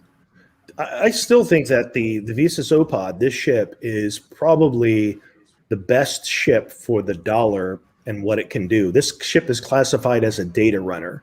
So this is a ship that's got great utility for being able to do something of value and to earn. But with the fact that you just said that there was something not on this view, but you've seen it on a past ship. Now, what that could simply mean is that the Visas O-Pod itself has 4 module slots and 13 component slots. And to me, that's pretty cool, because you can have one of these ships. You can be someone that runs up on one of these ships, but not really fully know its whole story, because you don't know how the person spec'd it out, what they added to it, what its whole package is.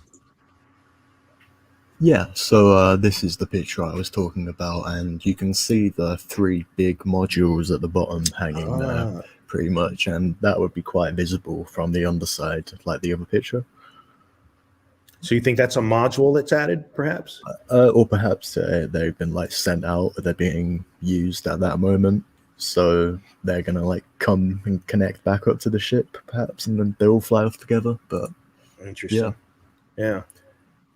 That observation platform at the bottom does look very, very good. I'm trying to see where the landing gear retracts to. I guess that's that spot on the side there. Yeah, 2 wheels in the middle, perhaps. Yeah. Look quite small for a big ship like that. And a minimum of 5 crew on this thing here. And so size-wise, it's 44 meters in length. Yeah. That should be my next one. now I'm looking at it. I was like, okay. Yeah, it looks pretty good. So if you want a comparison, Koji-san, that 44 meters in length is going to be a little bit bigger than the Millennium Falcon. Okay. Yeah. Very good. Well, on the topic of Koji, if we could remove that, there we go. On the topic of Koji-san, he has another event that he needs to get off to. So we're going to bid him farewell. And thank you so much for coming on to the podcast today. Absolutely. It's a pleasure to have you and your followers not only joining us here on the Metaverse Nomad podcast, but also just the passion and the excitement that we're seeing in the Rome Discord as well with that group. Super energized. I think they definitely model your enthusiasm that we see on your videos, and they're just ready to learn and play. And it's so exciting to see people come along the journey that we've already kind of been on. No, again, I really appreciate you giving me an opportunity to be here, not only in Rome, but also today here speaking. And hit me any other question if you have beyond this. We were talking about different games. I would love to share different thoughts among, between us. It would be great. We're going to keep growing, man. I'm telling you, people are getting really excited. My future videos are going to be awesome. And let's call it Rome to the moon, no? Little bit. and if you want, you could go ahead and share your links once again, whether in the chat and verbally right now, where people can find you. I'll do it. I'll do it in the YouTube. Sure. Do it in the YouTube. While I'm logging off here and you keep your conversation, I'll do it quietly. Is that okay? Good. Awesome. Thanks, man. Good having you. And finally, Koji-san, what I would share with you is you are always welcome to come on the podcast. If you want to talk about what you're working on and bring your people along, you're always welcome. You always have a seat at the table with us. Oh, I appreciate it, guys. Have a great day. Thank you. You too. Later. Bye. All right. Well, that was exciting. I love the fact that we're bringing such a motivated and inspired group into the guild and into Star Atlas. I think it's re-energized a lot of our Spanish-speaking people because they're allowed, they speak 2 languages and they're allowed to really elevate their role within the guild as well. And I think we're seeing some new leaders pop up who weren't necessarily there before, but now they have an opportunity to kind of shepherd our new Spanish-speaking contingent into the guild. What do you guys think? Absolutely. Yeah. And we've seen crazy growth. I think we've grown by 300-400 just in the past week. Yeah, it's amazing. And there was the Hypocryptic, I think is the name, Hypocryptic or Ash. She did that Twitter town hall this week that kind of brought a lot of the guilds together and people talking about the game. And I was able to share that we had just celebrated 1,000 members, and it was kind of a gasp. I don't think people realized or hadn't been paying attention to how big some of the guilds are really getting. And I think that we know that in Eve, I think the biggest guild that they had was 21,000, and that used to seem almost impossible. And now it's like, well, that's not that far away. Once you get to 1,000, it's only 20,000 more. We can do that. Right. Yeah. And when you have a Discord this size, people just end up bringing the information to you. This was posted in our Discord. Oh, that's beautiful. That is gorgeous. Yeah. Very nice. But is that the O-Pod? I think it's the Pierce F4. The Pierce F4, okay. Yeah, it's got the marine guys. Oh, yeah. 4 seats. Oh, that's a great looking picture. I love the Star Atlas beautiful. sitting in the center, the navigation system, right? That sphere. It's amazing. What I'm curious about is some of these ships. Wagner talked about how you can rotate your crews. And matter of fact, I think I see some bunks back there in the back of this picture. Mm-hmm. Yep. But I'm curious if these ships can handle 2 or 3 crew rotations with the size of the beds and the food and things like that. Right. Great You would picture. think so. Yeah, you would think so, because I mean, if you had just a one round of crew, they wouldn't need the bunks. So yeah, I would think you'd be able to rotate. That makes sense. Yeah. I mean, that would interface well with the idea of these long trips and 24-hour operation of your ships and such. Yeah, I'm excited about what's coming there. Going back to that Teams event, something that came up that I think is worth sharing broadly with the people who listen to the podcast and who might be interested in Rome, is there was a conversation around women in gaming, right? And Ash, or Hippocryptic, the person who was hosting the Teams, it's a female influencer for Star Atlas. She's doing a great job. We hope to have her on the podcast here. But there was a dialogue around women in gaming, and I think what I wanted to say and didn't get the chance to get it in because it was a pretty packed space is, Rome is, I think we're sitting at a pretty significant number of women gamers and a number of women scholars. One of our members, PG, brought his scholars with him to the guild, and he's very proud of the fact that he has both male and female scholars. And I think there's really a lot of room for women who want to get into metaverse and gaming. It's an untapped potential. What do you guys think about the idea of women in metaverse and women in Rome? As you saying that, I was trying to give some thought to. I think I'm about almost split down the middle between my scholars that are men to women. I think it's 50-50. Yeah, and I think we were talking before offline, Jesse, but my scholars, the women are some of the better gamers in my teams. Yeah, definitely. Yeah, we're forging right ahead as far as women gamers. And I just would like to add, what civilization ever succeeded without women? They're a staple, a cornerstone of any empire, whether they're in the front lines or not. But so the more the merrier. Rome is open.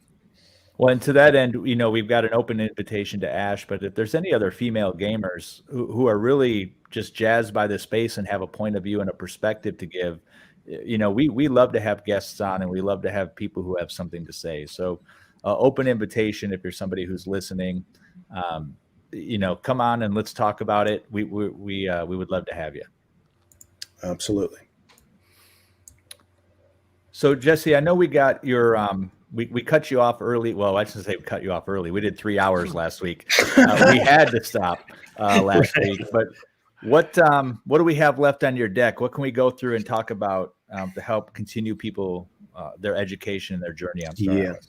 Yeah, good question. So in this lull that we're having right now with Star Atlas, it's like we'll have a big event of some sort, whether it's ship sales or the registration, and everyone get excited, and then all of a sudden things will calm down. And right now we're in that another lull, kind of a calm before the storm.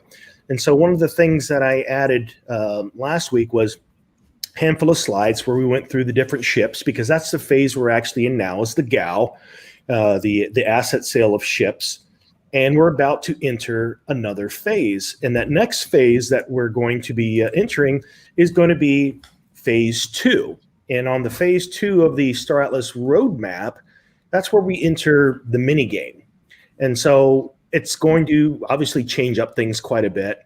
One of the biggest unknowns, and I mean, it's the thing on everyone's mind, so it's definitely worth something talking about here. It mentions that of the 3 bullet points they have for the browser minigame, it says a minimum viable product version of Star Atlas will be launched as a browser-based minigame. Players and collectors can play and purchase in-game assets. In-game assets can be utilized immediately in the minigame. Assets purchased will be Solana-based in the minigame phase and will be configurable within the context of Star Atlas feature set.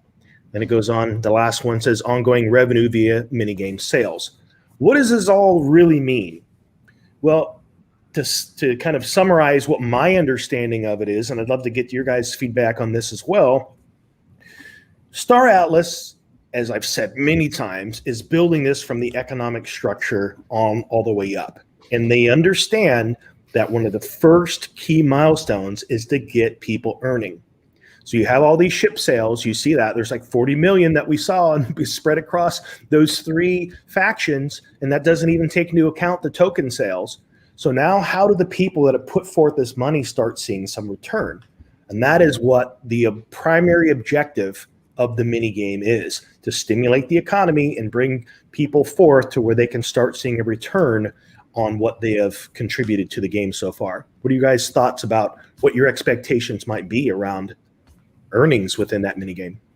Well, I think my first response to that is excitement, right? Because this is the first game where I feel like with my investments, I'm actually going to start playing and earning a return. And we're all involved in different projects. I'm not involved with Axie like some of the other people. And some of the other projects that we got involved with had some early hype that we all felt was going to pay off earlier than it has. It's actually not paying off yet and may not for the foreseeable future. But within this game, I love the idea that I can go back to my wife and say, see all this money I just spent on ships? I'm actually making some money back on it now. But the last thing I'll say about that is there's this concept of loops, and these games, or this game specifically, has different loops within it that are going to help drive the game forward. And the ship missions are a loop. And within the ship missions, there'll be specific ship missions as well, for people to kind of specialize. And what I'm curious about is, are they going to be balancing the Atlas output, if you will, against all the different ship types, or will some ship types have more of an advantage in earning outside of the value of the ship? Yeah, that's a good comment, Banjo, because part of my thought process on this was, I remember one of the town halls, they were talking about the ROI, expected ROI being, within a year, under 2 years, right? And so this being the case, I mean, this is a mini game. This is like pre-alpha, right? So obviously people shouldn't be expected to go into a mini game necessarily an ROI on a ship in a year, but is that going to be something that we think is going to be happening for people, or what do you guys think? Yeah. I've been giving a lot of thought to that, and I've been looking at the speculation from within the Star Atlas community, and I've seen two sides. And so here's kind of what in my head is kind of rattling around. If we look at the 1 year model, and we've heard Wagner obviously not committing to this, but I've heard him mention the year, which is why we keep using that. That would suggest that you're going to be seeing a monthly return of somewhere around 8%. If you divide that into daily, that comes down to about 0.25%. We've heard some people in the community talk about 1% and even 2%. I don't know where they arrived at those numbers, but that's still fascinating if we use the 0.25% example, because that would mean that if you have $100 in, you're going to see 25 cents out in a day. So if they can hold true to those numbers, and again, we don't know, but we've also heard, and again, there's no numbers that have been given. We're just kind of speculating here, theory crafting, but we have heard this said. We've heard this statement numerous times. We want to reward the people that have shown up early. So we're going to go heavier with reward on the front end and then adjust accordingly, which means that if it ends up being too much, they will scale back. Another clue that's available to us is if you look at the release schedule of both Polis and Atlas, and that you can see this ramping up period, which is going to be the reward. So we can see that initially that there is amount that's been designated towards these missions in the minigame. What we don't know the impact of what that will do to the value of Atlas as you put a bunch of rewards tokens in. It's going to be a balance. The balance is going to be the amount that you put in of Atlas versus the new people coming to the game that have a demand for Atlas. That's going to help stabilize the value of Atlas within the economy. And then you also have to factor in the burn rate of the 4 Rs, right? The refuel, the refeed, and all that stuff. So there will be a burn.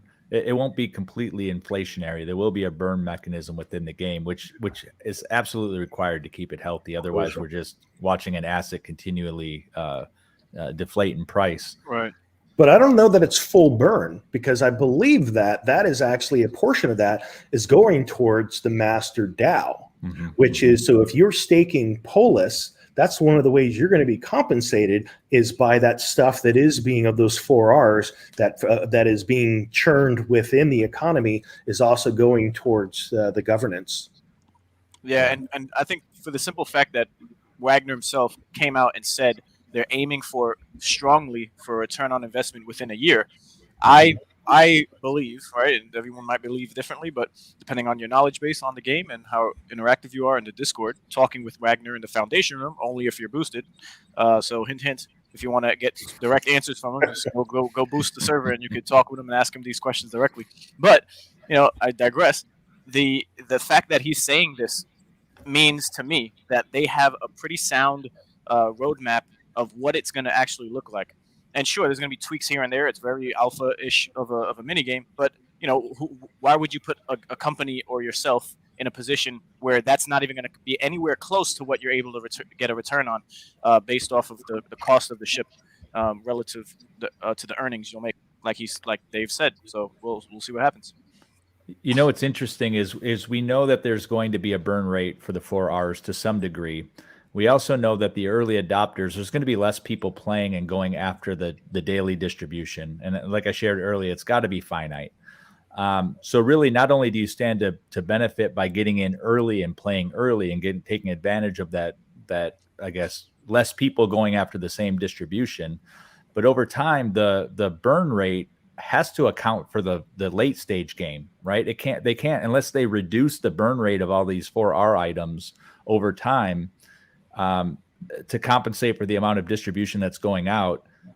I don't see how they do that against the late stage game, right? So it's got to be consistent. If it's a metaverse and you got a spaceship that can't take more fuel one day than another day, unless they talk about perhaps maybe creating some sort of inflation deflation system within the 4Rs where fuel is more expensive now, but in the late stage game it's less expensive. All right. There is a question I'm going to bring up in chat if somebody wants to take it on. I think it's a good one. It's about ships, but anyone want to take this on? Drill and Phil says, why is the Grenadier bomber so expensive as an epic? It should be legendary. Anyone have any thoughts on that? So it is one of the smaller bombers, and there are more tiers above it.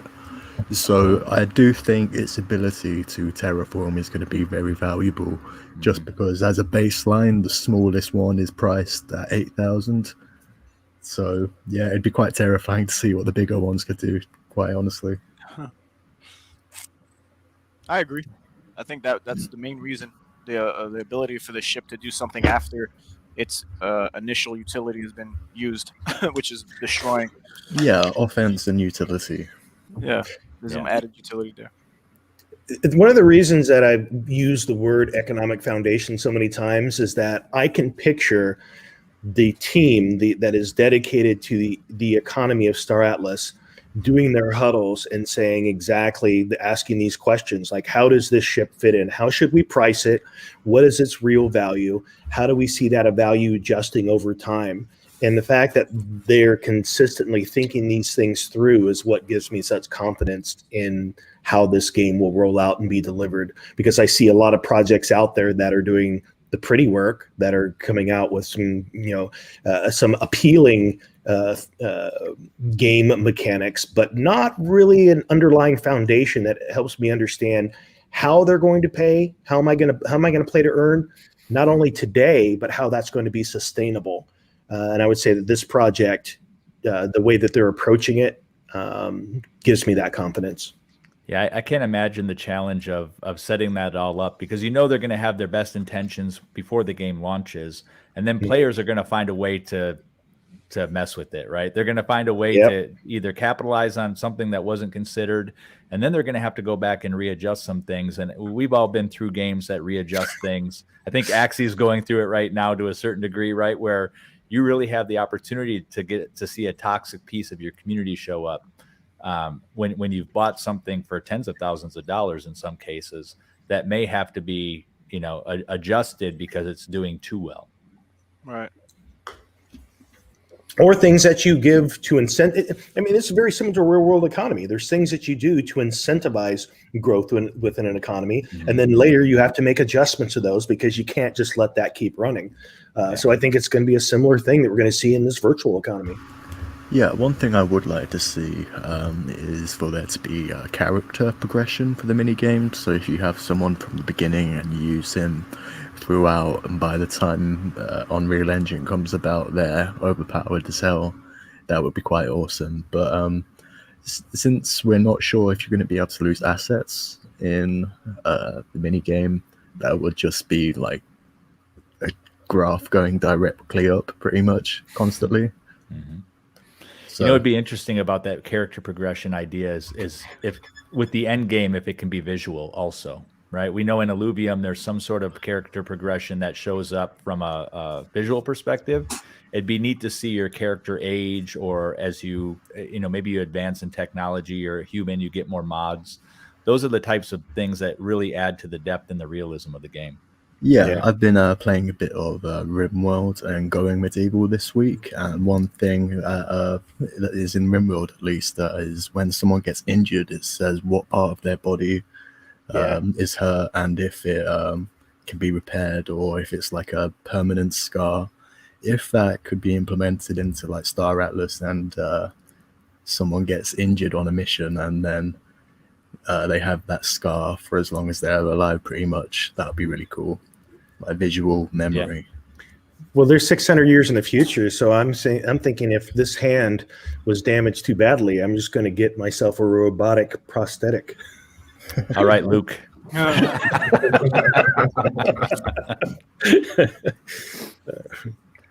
What else we got there, Jesse? All right, so that there is the mini game. So, you know, the question becomes is what is going to take place after that? Once the mini game's been in place, we're going to see a new phase where it becomes the shipyard module sale. Now, if you go to any of the ships within Star Atlas, and we've seen this, if I actually go back just a couple of ships, I thought I had it here. Maybe not, but on each of the ships within Star Atlas, you can see how many module slots they have and how many component slots that they have. Now, that doesn't, when you see that, that doesn't mean that's the total modules that they have and the total components. That means the ones that you can customize. Because you might buy a ship that already, like the data runner, it's already going to have data stuff on it, as where other ships may have to buy modules and components to have that scanning functionality. It's going to be built into the OPOD because that's the nature of that ship. So that's going to be a phase that I'm excited about because, you know, when we talk about $20 ship, the X4 being the entry model, the thing that's pretty amazing about that is the X4 itself, and I don't have it to pull up on the screen as a whole, but I can tell you it's got one slot for a module and 12 spots for components. So that literally means that you can have a $20 X4 and all of a sudden it'll have functionality that gives it some new specialization, whether that is it's carrying, maybe you can stick a thing on there where it can carry a drone, you know, where you could launch a drone from it. Maybe it's going to have some special scanning functionality or a shield buff or something like that. You basically, we're going to get to this place where you're going to be able to walk this showroom and start swiping through the screen of the different things available to you. Perfect example right here of the things that you want to load out. In this case, we're looking at the X5. So you can literally go to the showroom floor and say, what are the different components that I want to have on my X5? And speaking of an X5, while you have that up, if I go and look at that, it looks like the X5, again, one module slot and 12 component slots. So very similar to the X4 in nature. But you'll be able to pick out what unique features and functions suit you, how you customize your X5. So that's pretty cool. So that's going to be phase 3. What do you guys are thinking about that? And we've had some little tips and things that have been dropped by Buntius in the foundation room about what components are and what modules are. What are you guys thinking about decking out your customized ship? Well, from a visual perspective, both on this picture and the picture prior, they both have these cylinders that are sticking out, and they look like they're screwed in or something, right? So here you see them on the back. You see 4 of them, I would assume, based on what we're seeing there. And then on the X5, they also have a couple as well. So to me, though, that's how the components probably show up visually. Yeah. And in my mind, that's probably a shield generation thing, or maybe something to do with stealth. You can see one there on the X5 there as well. So I think it's awesome that they're going this route. It really allows you to customize your ship to what you want to do with it. But at the same time, I love the fact, or at least I hope, that they're making it visual as well. We know that there's going to be skins, but if you can pick out what a ship's strengths and weaknesses are by the visual components that you see, again, another level of depth and reality that's awesome. So here's something that we see there in this mention here that we've never really talked about that I think is fascinating. There's a statement on here, and let me go ahead and read through these because there's some interesting gems in this. It says, after the successful launch of Phase 2, full production commences of Star Atlas in Unreal Engine 5. The first milestone of the game version will be a functional shipyard module. So basically they're saying that at some point, the first experience we will have of Unreal Engine 5 in the 3D version of the game is to be able to enter the shipyard where we can kind of walk around and kind of pick the modules. Then it says this mode allows players and collectors to view their final in-game assets, but is limited to the shipyard of their chosen faction's central space station. These assets will include crew, components, and ships. Now, is that to say that our options for how we deck out our X5 are going to be different in each faction? Yeah, that's a good point. I based on what I'm seeing there, that sounds likely, and it kind of speaks to what they've said around the different things that the factions are successful at, right? So for ONI, we saw value in stealth and scanning. So maybe in the ONI, space station, that's where you're going to get the best of the best, and maybe get lesser of the other stuff. Yeah, that's interesting. That's going to open up opportunities for black market smuggling. If someone does want to sell you a full ship that comes from the mud or from the ONI or Rooster, that's going to have additional value because it will be less common in your faction to have those components. That's pretty cool.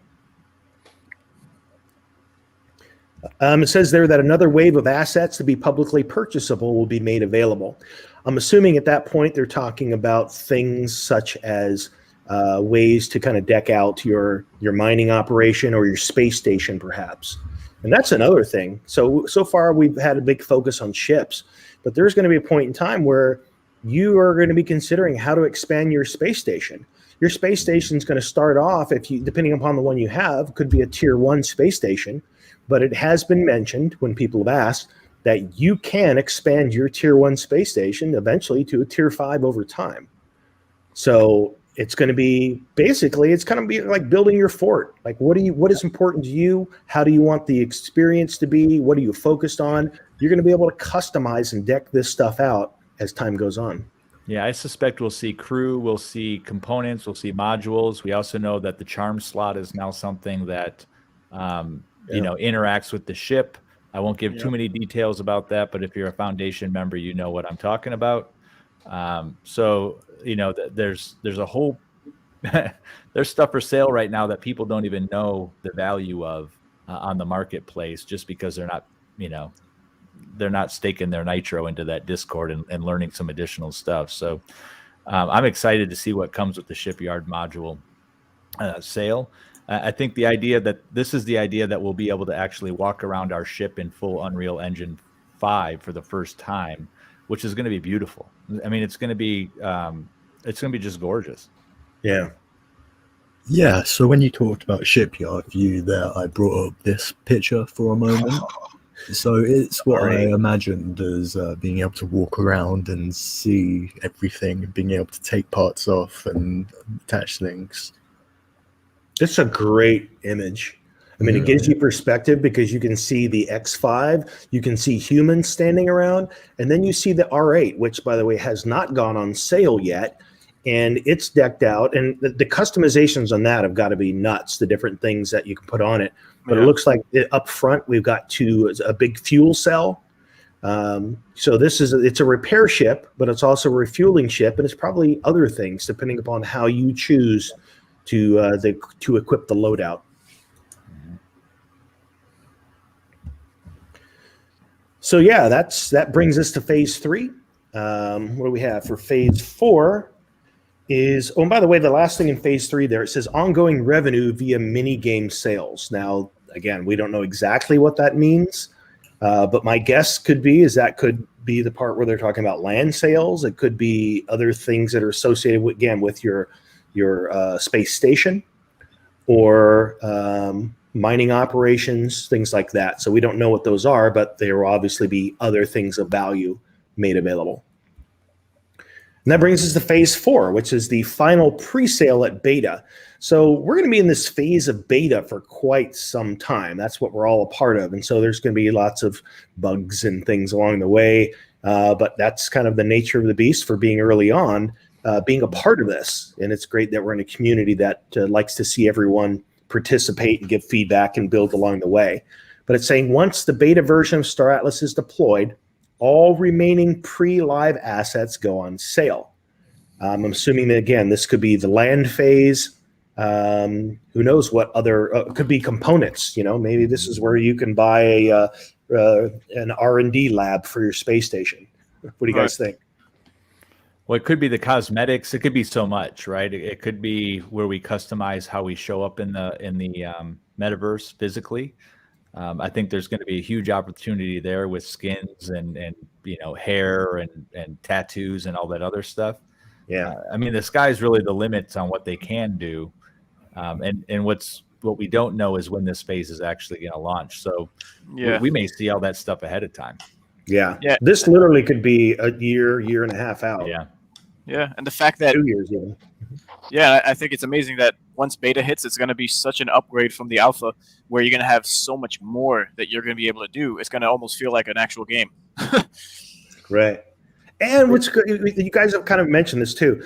We're going to be able to see the character development tree, probably even in the mini game, even though you will never visually see your character at that point or others. So imagine as you're starting to develop this connection with this character through your gameplay, eventually then all of a sudden you get to see the 3D version of this start to unfold. It's going to be pretty fascinating to watch that unfold after you've been playing this for a while. Yeah, to that end, you know what they could do, and because they've already shown us some in-engine footage of different things. If they were able to give you your avatar in just a room or some sort of staging area, whereas you are building your skill sets or maybe buying certain things, where you can just look at your avatar, not necessarily interact with the metaverse, but actually see your avatar. That sounds like something they could do before you going live with the full engine. And do like a town hall. That would be a cool way to do town halls. That'd People show up in their avatars. Yeah, just being able to see your person. Like, imagine playing World of Warcraft and you're not able to click the enter world button, but you're just able to view everything or create your character. That'd be cool. Yeah, absolutely. Yep. All right, so that brings us to something that they're calling Phase 5, ongoing sales. Ongoing sales of newly introduced assets. So again, things that we don't even know. Probably things they don't even know. Limited to new concepts and post-live production. Ready assets developed by the Star Atlas development team. And then it goes on to say all production-ready assets are no longer purchasable upon full launch of the live version of Star Atlas. This does not include the remaining Phase 3 beta sale assets. Not sure what that means, but again, I mean, these are pulled directly from the white paper, so these are things that have been thought of long ahead, even before the GAL. And it's interesting to watch how the GAL rolled out compared to things that they said within the white paper itself. They've held true to many of the things that they planned from the beginning. Now, it does say here, a Star Atlas parent company receives transaction tax from all in-game trades. You know how I read that, Jesse, is the middle part is it sounds like they're going to be putting a moratorium on any of the GAO assets that were sold, right? So you won't be able to buy them in the marketplace. It sounds like secondary marketplace, you'll be able to buy them, but it sounds like from that point on, you have to manufacture the ship, right? Yeah. And I'm wondering and maybe one of you has an answer to this or a thought. Are they going to release new ships after the game goes live? Are they going to release new ships as an outright purchase, or is it going to be a blueprint that you buy and have to build? Well, I think they kind of have to, because if they don't, then it will stall entry into the game. Meaning, like if all of a sudden the only ships available are the ships that have already been purchased by people, and we don't know the lag time that's going to take for people to get the assets and resources, things together to be able to create ships, then all of a sudden you have a bunch of people that can't play because they don't have a ship unless they want to pay an inflated price on the secondary market. So my guess is they will continue with some ship sales of some sort, but it won't be the ships that have already been sold. I think they're going to hold those in somewhat high regard. Even if later you can create those ships to manufacture them yourself, some of these ships are probably going to have some type of rare something that you need. So it's not going to be an easy thing to recreate. That's kind of my guess of where they're going with it. I hope so. Yeah. The salvage wars thing is pretty interesting, though. It allows them to create a loot box system as needed, right? That's the way I'm seeing it. So if they need to, well, every company needs a revenue stream, right? And if they're not getting enough through the taxes, they might be able to introduce either new components or new things into the world through these salvage wars, salvage boxes. But we know they're loot boxes at the end of the day. Right? Yeah, That's what they are. So I'm really curious to see how those show up in the game. And if it's going to create a pay to win type of scenario where you can only get certain things that give you a competitive advantage from these salvage wars, or if it's just resources. So what do you guys think's inside? What's a guess? I doubt crew members, unless there's an oxygen supplier.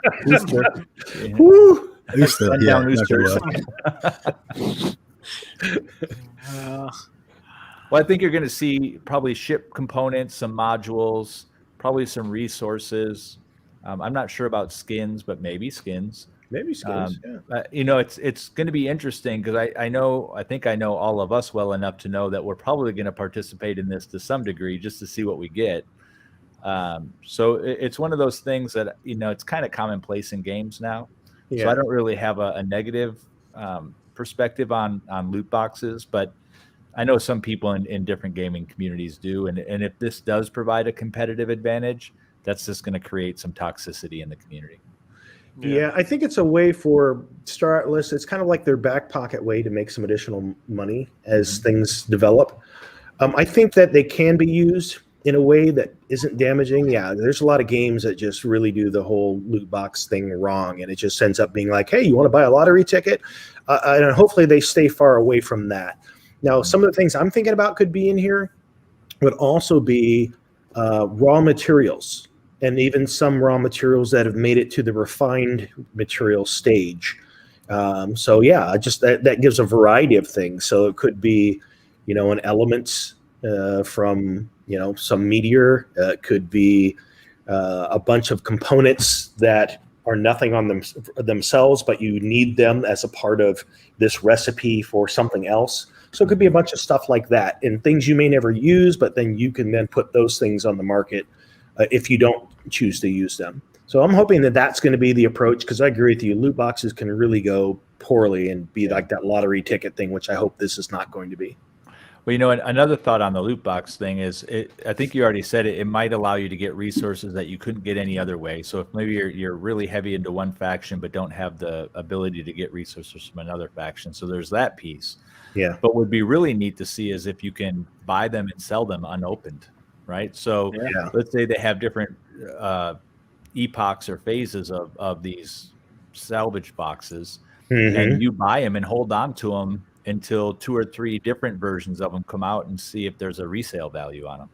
Yeah. That's a good point. That does usually happen with projects of any sort. You buy more than one and then you speculate. what happens after the fact. So Well, I'm speculating on some charms right now for sure. yeah, Lucky Charms. Anything else in there, Jesse? So that moves us to a whole nother section. Again, just things that I've pulled randomly that I think are relevant to talk about. And this is from another section. It's just talking about asset use cases within Star Atlas. But there's 4 points here, and one is in-game professions. Another is asset brokerage, node staking, which is not really clear. So that's just something for us to kind of ponder what we think it really means. And alternative game clients. So we're at 2 hours and 10 minutes. I don't know if this is a point where you'd like to bring this into the next episode or what your thoughts are, but either way. Yeah. Well, my personal mindset is it's probably a good time to break down for the day, but I'm open to other thoughts. Anybody else? Yeah, it's been a good show. Yeah, I agree. Yeah, it was Lots of very work. nice. Very nice to have Koji-san on, and that went well as long as it needed to. It was a good time, Yeah. and as always, we have some things that sit in our back pocket if we want to pull them out. We do have some other industry news that we're going to push to next week, just in the interest of the great dialogue and conversation we had last week. But before we close out the show, I'll just go down the list and see if anybody has any last thoughts or questions. Jesse, any last thoughts or questions? Again, I think we're in the space of the calm before the storm. You get to see here maybe some talking points for next week, unless all of a sudden we get a bomb dropped on us with something that's going to be big news about Star Atlas. These shows are great. Again, most of this is speculation because there's a lot we just don't know, but it's fun for us to all talk about what we think could be.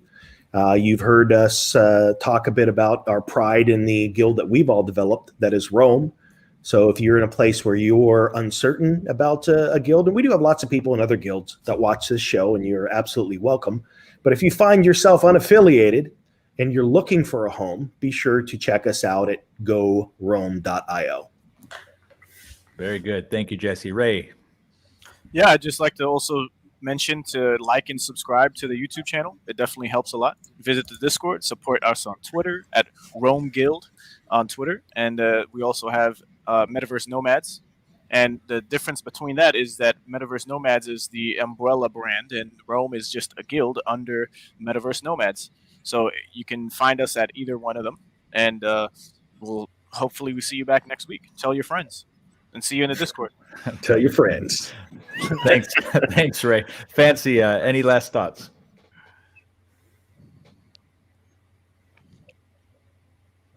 Maybe his mic is on mute, but Yeah, I was talking. Thanks for that, Ray. There's going to be a trailer for Illuvium on the 29th, and that's going to be something we are going to be coming back to. They have just been posting a lot of stuff, and it's going to be fun. sweet. Very good. Nice. Sneak peek of some Illuvium stuff there. Bonafide, any last thoughts for the day? Yeah, thanks, Ray, for pointing out the difference between Metaverse Nomads and Rome. Also, I want to give another shout out to Koji-san for coming on the show, and just welcome everybody from the entire international community, male and female, as we talked about during the show. Rome is all inclusive, and we welcome everybody flooding in. We've had huge numbers coming in lately, and we're really excited about all of that, and we're ready to build for it. Yeah, I don't think it could be said any better. Everybody has a home with Rome, right? That's our new tagline. Absolutely. As of 5 seconds ago. So thanks everybody for joining us on the Metaverse Nomads podcast. We're here every week at the same time, same channel. Please like and subscribe. We're always happy to have you here. Ask your questions both in chat and also on our Discord. You can follow up with us as well. And that said, have a great week. We'll see you all again next week.